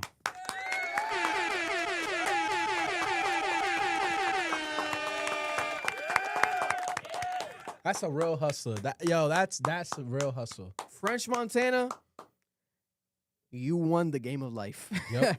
You are the #1 sniper in the history of snipers. Undefeatable. The fake abs. No, it doesn't matter. Doesn't matter. You still get the job done. Shot in the head don't matter. Drug dealer don't matter. It's fucking crazy. Pop that don't matter. What the fuck? This man violates every single foundation of that religion. Don't matter. What type of riz, like the kids say, Like, you know, like this shit's crazy, bro. He's Middle Eastern. But at the same time, it's like this guy, any girl of prominent status, he could just obtain. But to engage her, I don't know if he's ever been engaged. I don't think he's ever gotten engaged. I don't remember heard a report of a French Montana ever being engaged. But, bro, this is crazy. Bro, that's a young That's a young Arab. Yo. Well, older Arab now, bro. French Montana has the possibilities of in the future becoming the king of Dubai. Yeah. That's fucking crazy. Yo. What the fuck is going on? Yo. From mac and cheese to Dubai. Yo. It's crazy. Nah. I'm gonna look up her net worth again to make sure. I'm pretty sure it's like 18 billion I saw. Well, her personal net worth is 1.5 billion. Yo. But her family's collective net worth, they're saying, is from 18 to 20 billion dollars. Yo. This nigga said the devil wanted his soul. Devil on my soul. The devil Bitches got it. let me call. Bottles after bottles, every bitches on its own. Yo. I'm afraid of God. And I'm gonna tell you something. The devil got it. And Max B's still in jail. At this point, French Montana should be able to fucking fly a helicopter on top of that jail and fucking blow it up and break a hole out And just get kidnap him. Max B out of jail. He's got to be able to get out of jail. He might get that. Yo, Max B might get pardoned within the year. Are you kidding me? So she's the daughter of Dubai's ruler, Sheikh Mohammed That nigga has bin Rashad, an infinite Rashid. amount of slaves now. and a Greek ancestry of her mother. Yo, Wow. Yo. From chopped cheeses to slaves in Dubai. Yo. It's crazy. I saw they didn't have like a, let me look it up. They had like a crazy party, bro. They're celebrating and shit. Let's see. The engagement party. Listen, my thing is this though. Wow. Look at this. Look at that. Oh, looking ripe. My God, French. You think he took her virginity? Bro, if she was a virgin, he definitely did. If French Montana cheats on his woman, French Montana's head would be cut off his fucking body. Oh yeah, and put on a stick. French Montana would die. They'll do him like they did Gaddafi, a knife right up the ass. Literally. Like he has to stay with her. Like for life. Oh, for life. There's no way around it. No way at all. Look at this is a $1.1 million ring. Engagement ring. You know what that is? You know what that is? Unforgettable. That's that unforgettable money, nigga. Mike, look at this ring. Jesus. My gosh. What is going on? That's crazy. It's a 11.53 carat diamond ring, graded E color VVS2 Yo, clarity. I how didn't many even know they made a S2. There's a season 2 of VVS? Bro. The fuck? Yo, Vic. How many kids you think it took to dig that shit out the ground? My God. That is yo. Elite blood diamond. Elite, bro. Jesus Christ. This is them celebrating the engagement. Her shit is fat. Oh, she's a beautiful woman. Her shit is fat. No, you could tell, like, there's a possibility, obviously, I'm assuming that this man, especially to him to be engaged, French Montana, he's been with a plethora of women of high standards, etc. To be engaged, she has to be in love with her. He has to be in love. Is that nigga wearing jorts? He's just casually wearing jorts? These are leather shorts. Nigga wearing a messy jersey with some Jordans casual with the fucking Princess of Dubai, nigga.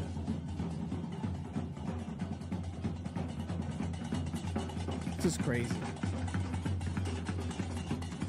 Now, is there a possibility that French Montana was on a blind date, met this girl like on the famous version of Tinder, went out to eat, and then she just happened to be the Princess of Dubai? Like, did he not know she was the Princess of Dubai? He's Arab. Like, that would be a crazy, it's like a movie. Like those you know. movies, you know what I'm saying? Like those movies when you date someone, and it's like, oh. You find out their identity? It's like, oh, wow, I didn't know you were that. Oh my God. Wait. What the fuck? I keep fucking up the camera.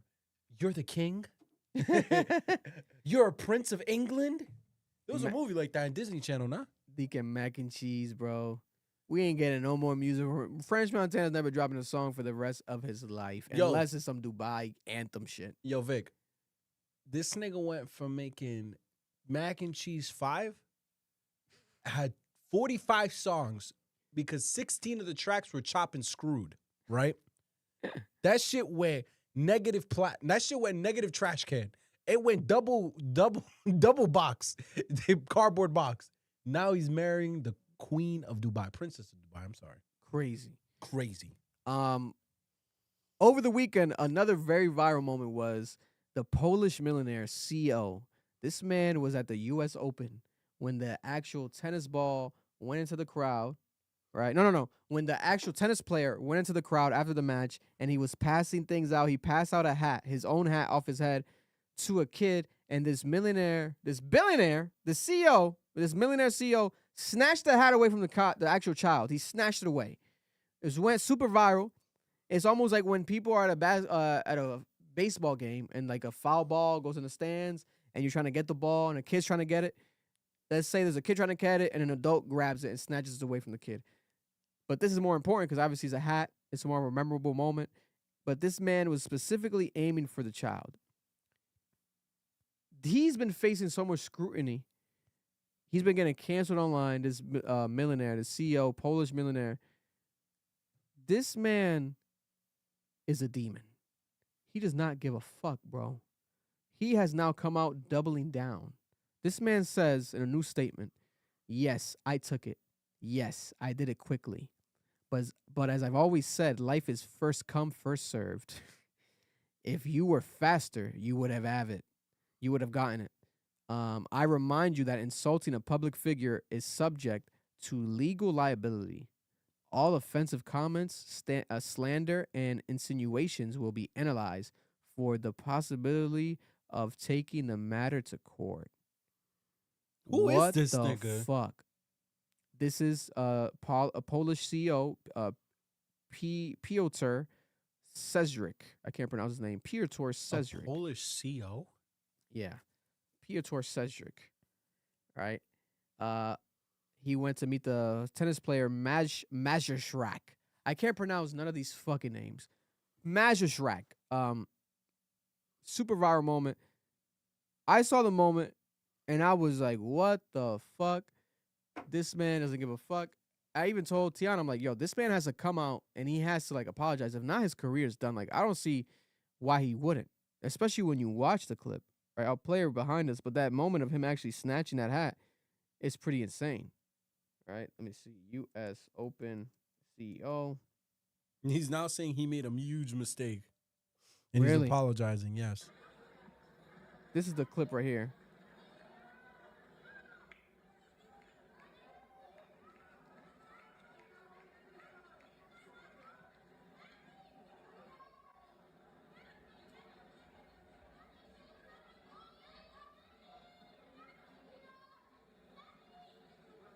Crazy.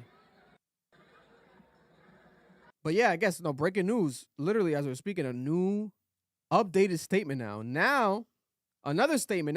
Now after saying all that and standing on business, he actually apologizes now. He says, I have it right here. I would like to, in connection to the incident that occurred during the match at US Open, I would like to unequivocally apologize to the young boy, his family, and all the fans, and the player himself. I take full accountability and responsibility for my extremely poor judgment and hurtful actions. It was never my intention to steal away a prized memento from a young fan. I became caught up in the heat of the moment and the joy of the victory, and I believe that he was handing the hat to me to give it to my sons, who previously asked for autographs. Regardless of what I believed was happening, the actions I took hurt the young boy and disappointed the fans. I have sent the hat back to the boy and extended my sincerest apologies to the family. At least to a small extent, I was able to repair the harm that I caused. I also want to state clearly, neither I nor my wife nor sons commented on the situation on social media or on any platform. We did not hire any law firm regarding this matter. All the statements appearing online, accredited to us, were false and were not authored by us or our representatives. Wow, so it was fake news. Yeah, that shit. I was just gonna tell you. So the double down was fake news this whole time. Yeah, that shit sounded fake. Going forward, I will engage even more actively in initiatives and support children. Once again, I apologize to everyone I let down. Please understand, for the sake of my family, I have decided to disable the ability to comment on this post. I think it's cap. I think he doubled down. I'm standing on that shit. I think this motherfucker doubled down and he wanted to go and do the legal shit, but then he saw that backfire even more. His legal team probably saw him like fuck up and like, hey, you gotta chill out. You gotta calm down. You gotta relax. Like That was the thing. Nori I didn't see that statement come from an official person. And then after that, I think that he saw that. Now he's backing out. That's my theory. But Yeah. according to him, that shit was fake. There hasn't been what's it called? Like the Gronk on Twitter that no one's like debunked it with the community notes. Yeah. The community notes. Nobody's done that yet. So that's why I saw that. I'm like, this shit has to be true. But listen, you're already a millionaire. You don't need that fucking hat. On top of that, you want that fucking hat? You could buy it off that child. Like, getting caught up in the heat of the moment is one thing, but don't be an asshole. Like, you're already up. Calm the fuck down. Let the child have the fucking hat. It's that weirdos and assholes like this, though, that unfortunately become CEOs, millionaires. And just like the statement said, the fake statement now, it's like, that's how you get your way to the top. You got to rush. You got to get, that's how they be thinking. A lot of these motherfuckers think that way. No, I know that. Because they're not wrong. Successful. It helps them. It helps a lot of millionaires and shit become successful. You got to be assholes. You got to, fuck people over, et cetera, but not the children. Don't be Michael Jordan. Don't say fuck them kids. Don't do that. That's not the path we want you to lead down towards. And my last topic, last but not least, Trump. People have been concerned again with Donald Trump's health. There's rumors circulating after last week, the hand bruise and the makeup on the hand bruise. Now there's another level that has people concerned. They're saying, hey, this man might have suffered a stroke. There's photos of Donald Trump. They're saying he died. They're basically, they were saying that he died over the weekend, but now they're saying that he actually suffered a stroke. There's no confirmation of this. This is just internet rumors. Yeah, and the White House debunked it. And the White House is today. debunking a lot of this stuff. But the reason that this happened was because over the weekend, he had nothing on his schedule. He had a clear schedule for the weekend for public appearances. And on top of that, the health concerning bruises on the hand, and he wasn't appearing out. But then eventually they saw him out. He was with his family, golfing. But he did look unhealthy. He does look concerning. But he's Donald Trump. He's still out. He's still doing interviews. He's back in public. He's out doing press. You seen the TikTok trends? What, the TikTok trends? People were celebrating Donald Trump dying. No. They were doing. I saw on Twitter they were celebrating. People were celebrating online when they thought that Donald Trump died. It was crazy. They were doing memes of like the White House still trying to keep him alive, and it's like they're holding on to him and someone's speaking for him. It was mad funny, bro. It was all over TikTok. My thing is this, right? Like, this man, something does seem to be fishy and something seems to be up, because at the same week we have JD Vance saying that he's prepared to take over as president if something were to happen, because he is the vice president. He's saying that he's prepared to. But at the same time, I mean, he's supposed to be saying that. He's not supposed to not say that. But the way that he said it, the energy kind of came off as if, oh, maybe there's some behind the scenes conversations going on that we don't know about. Yeah. Because they wouldn't let the public know right now. And especially Donald Trump. Donald Trump would be on his deathbed. And with his ego and the way that man is and the power trip that he has, and He the wouldn't image, give it up. I said it, yeah. he wouldn't give it up, bro. Especially because when it comes to international affairs, you want to seem like the superior and the better one, the healthiest one. America, America first, America, America. He would be on his deathbed, bro. I'm telling you right now, I can see that happening. So He's 79, bro. He's fried. I don't- Biden's 82. I don't. Yeah, Biden with the cancer, condolences to that situation. Oh no, he's gonna die. Man, I don't wish death upon the man. I really don't. And No. technically, nobody should publicly, because I think that's actually a crime, right? Isn't it like a crime? You can't. Like, weren't they trying to like go at coincidentally? No, the Secret Snoop Service Dogg will end up at your house. But remember when Snoop Dogg he was like killing or shooting The Donald Trump or something like that, like a 2016, fake Donald Trump. The music video. Yeah. And the Secret Service showed up at his house. Yeah, full circle now. Look at this. Look at Snoop now.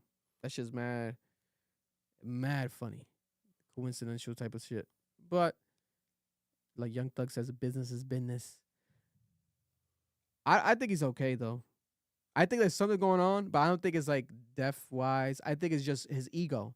Like, he might have had a stroke, but he's okay. But he doesn't want to let the public know. He doesn't want to show the injuries. He might have like some inflammation, something going on, like health concerning, but not death. My thing is, And they just don't want to show that. This happened with Biden though. Like, if you go back to Biden's administration, there were multiple periods of time when he would disappear for like 3-4 days. So this doesn't concern me. It might just be Trump is old and he can't handle the routine of being president again. I believe it. I believe it. I believe it. You know, that's a possibility, man. But let us know in the comments what you guys think. With the politics to close off, Noel. All right, you covered one of them, so I only have 3 today. One of them's a joke. So let's start with the serious. Actually, let's do the jokes since we're on joking shit. Mayor Giuliani is getting the Presidential Medal of Freedom Award. Donald Trump has announced that he said this on Monday, which is today. He will be awarding Rudy Giuliani the Presidential Medal of Freedom, the nation's highest civil honor, 2 days after his longtime political ally was seriously injured in a car accident. Yeah. Rudy was injured in New Hampshire in this car accident. Now, the reason why this is trending, it was the thing that was number one when I was leaving the house, is because Giuliani was disbarred by the New York bar and the Washington, D.C. bar for reportedly making false statements about the election in 2020. And he was criminally charged in Georgia and Arizona in connection with efforts to undo Trump's loss to Democrat Joe Biden. Yeah. And a bunch of other things have come out about him. I don't know if you ever seen the undercover thing when he was basically like about to sleep with this prostitute woman and like allegedly he was gonna sexually assault her. Yeah. Like, there's a lot of stuff about him. He's had allegations around that, too. A lot of that stuff started resurfacing, and they're like, this is the guy you want to give the Medal Honor of Freedom Award to. Seems like a creepy guy. Yeah, and there was just a lot of funny stuff on the internet, memes about him, all his terrible stuff. I wanted to talk about it because it reminded me of the things we have to deal with the citations in Providence. And it just makes you wonder, like, if you give this shit to enough bullshit niggas, does it devalue the award? Should 100%. the people have more input in who's getting it, or should it just be the president? Because at this point, it's like, bro, what the fuck has Mayor Rudy Giuliani done to get the highest award that a citizen can get in this country? I mean, the thing is, though, as a mayor in New York, could one argue that he was the mayor after 9/11? By the way, could one argue that he did a good job? So again, he was the stop and frisk guy. That was the stop and frisk era. So Mayor Rudy Giuliani is notoriously known for cleaning up Times Square. Yes. He arrested a lot of people. He criminalized homelessness. He was the mayor during 9/11. And like a lot of people look at him as a hero for that. But he just has so many controversies at this point. It's like, bro, you can't even practice law in the city you're from. So what are we doing here? It's just, again, interesting because we have the same problem in Rhode Island. So that Borat that or not the Borat, what's the actor called? Damn. Sacha Baron Cohen. Sacha Baron Cohen skit with Rudy Giuliani is classic. Oh yeah. Amazing. Classic. Amazing. So, continuing on. This is the scariest stuff. Let's take off my shades here. We reported on this about 2 weeks ago. The Texas redistricting bill. Again, I'm going to briefly explain what redistricting means. Yeah. When you redistrict, that means that, let's say you have a population of 1 million people like we do in Rhode Island. You can only have a congressman for every millionth person you have. So that's from the House of Representatives. You get one congressman for every millionth person. In Rhode Island, I believe it's 2 congressmen per millionth person. And then after the first million, then it's a millionth after that. So each state gets 2 reps. Let me double check because I don't want niggas torture me in the chat. How many reps does each state get? Because it's a whole thing. Yeah. This is actually really important. The Constitution provides that each state will have a minimum of 1 member in the House, and then the appropriate calculation divides the remaining. Congress decides the method used. Okay, yeah, so each state will be given 1 House of Representative. When you reach a certain population size, according to the current law, you get another one. Texas, this is very important. This is very nasty what's happening. We reported that Texas was trying to redistrict their lines. So the way you do it is this. Let's say Texas right now, I believe, has 38 House seats because they have such a large population. Yeah. This is how they rig the system against you. What they do is they draw up the lines that the representative is going to be governing, so that area. So let's say Houston. They will draw up Houston in a certain way so poor people and rich people, Republicans and Democrats, can be in the same area, but one group outnumbers the other. The idea is that if you can push a certain amount of people in a party in that area, that House seat will be for that party. So I'll give you an example in Rhode Island. You ever see how Rhode Island draws up the lines that a congressional representative represents? It's ridiculous. It's like, bro, it's not even like in half, like down the middle of the map. It's like they create these ridiculous lines so they can lump in a bunch of Democrats in one area where there lives a bunch of Republicans so they can outnumber the Republicans that are voting, so that area remains in the Democrats' control. That is what redistricting is. It is usually done racially, economically, and politically. You do it so one group can have a majority of power in that area, and you can make sure that the person in that seat remains in your favor. So what Texas was trying to do, and Donald Trump openly admitted that this is what he wanted. He wanted Texas to redo their lines. Because in the state of Texas, you vote on the lines. You can literally vote on the map and what it looks like. This is very important. What Trump saw was when the midterm comes, when they vote on the House of Reps, and the midterms, I believe it's next year, he was going to lose. He was going to lose the House. The House wasn't going to be majority Republican anymore. So to combat that, he told the governor of Texas, I need you to rewrite the lines so the current seats that are Democrat, put more Republicans in that area so more people can vote Republican.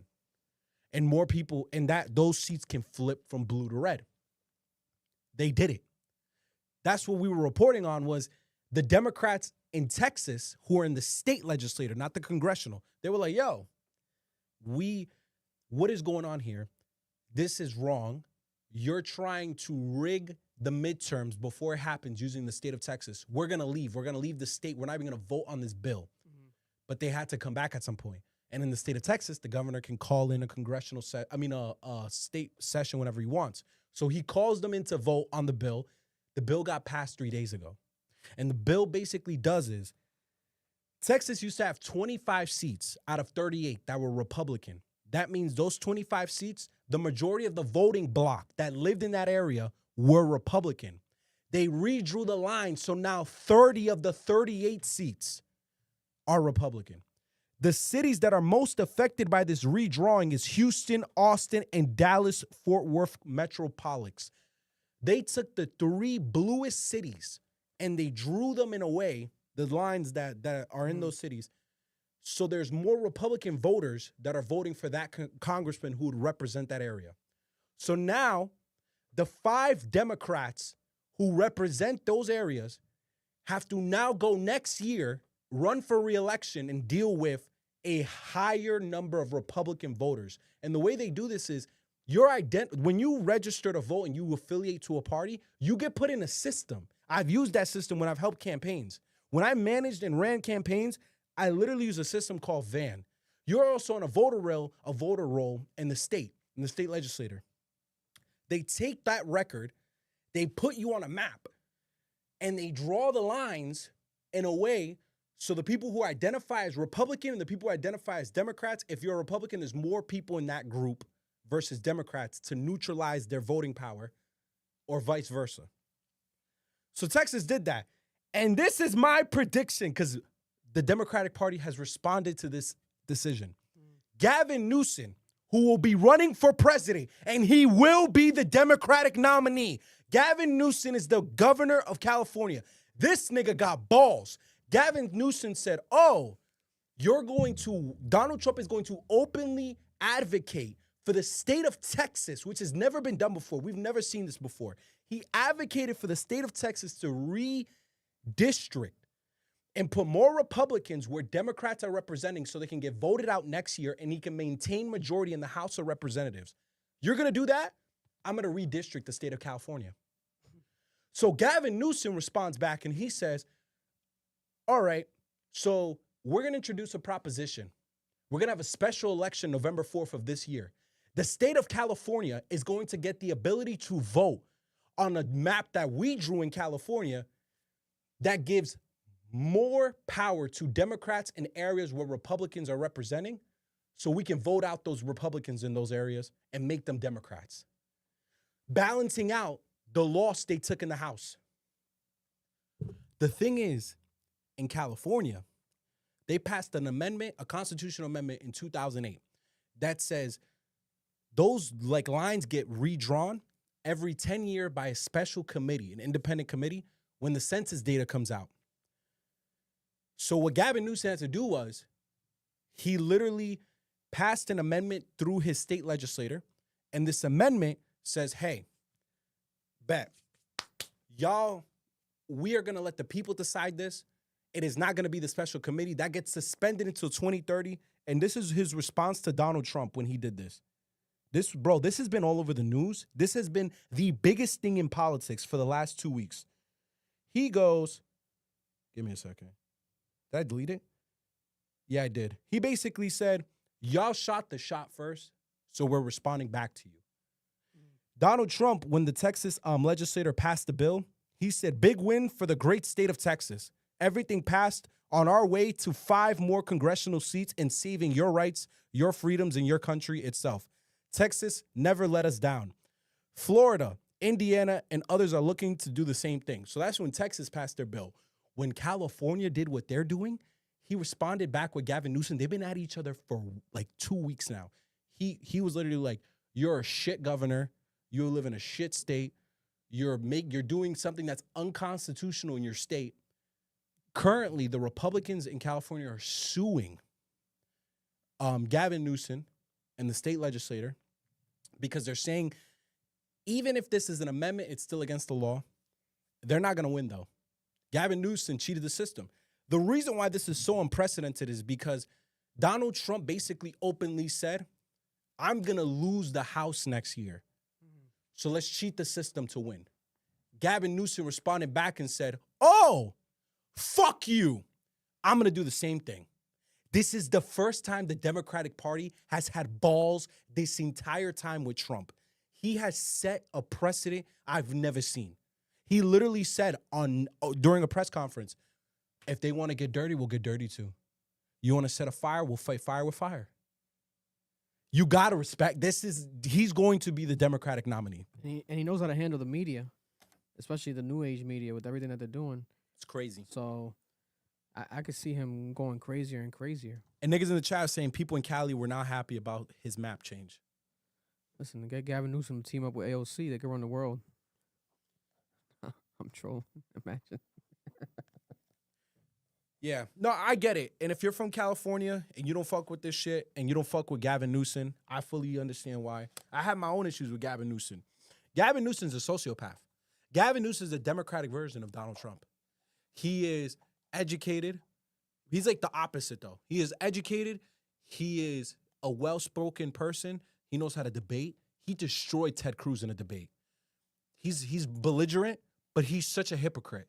One day, he will support a really like progressive bill, and the next day he'll kick the poor out of camps. He doesn't give a fuck, and he does it with a smile on his face. He's a handsome guy. He's a beautiful man, and he will looks like an actor. Yo, Vic, he will shit on you like it's nothing. He does look like an actor. He reminds me so much of Ronald Reagan. Like he's a Democratic version of Ronald Reagan. Like, bro, I'm telling you, he's gonna if Trump lives through this administration and sees it through, JD Vance has a problem. That nigga might smoke his boots. That'd be interesting to see. A JD Vance versus Gavin Newsom political campaign. You have one more. You have one more, right? Yeah. Last one's quick. Palestine. God bless. So, this is actually very major. As of this week, the United States has revoked the visas of Palestinian officials.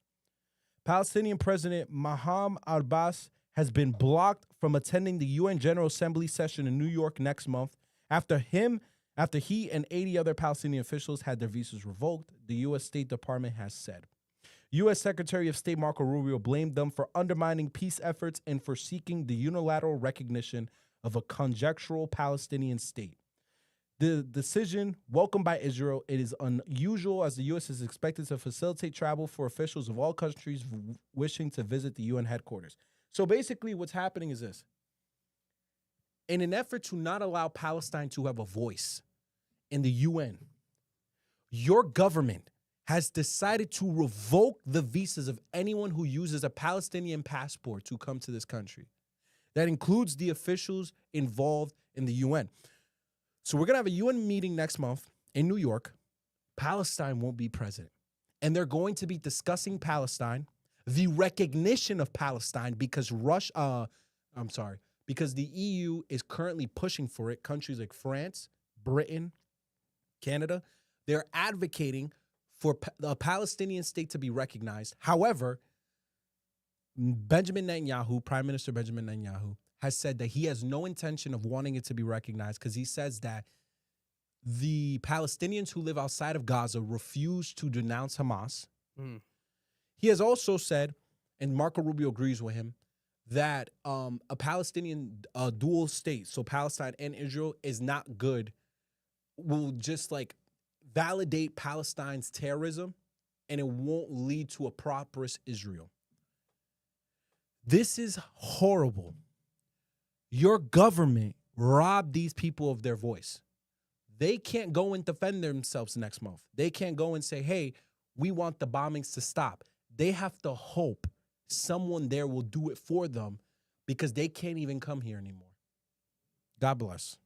That's fucking crazy. That's fucking crazy. Man. Bro, it's nasty. It's daring times right now out there in the world currently. You know what I'm saying? But we want to remind the people out there. Hold on, let me put this right here. Remind the people out there in the world watching and listening, especially out there, those out there listening across the nation. They call LA the city of angels. What that make NY? The city of demons. Shit's fucked up. Love it, but it's type demonic. I'm a decent man from the city of demons. Niggas be scheming, niggas be shooting. Senseless violence, really so many reasons. Mental health reasons, financial reasons. To be real, shouldn't love this city, but I love this city. Whoa, to be real, shouldn't love this city, but I love this city. Everyone on demon.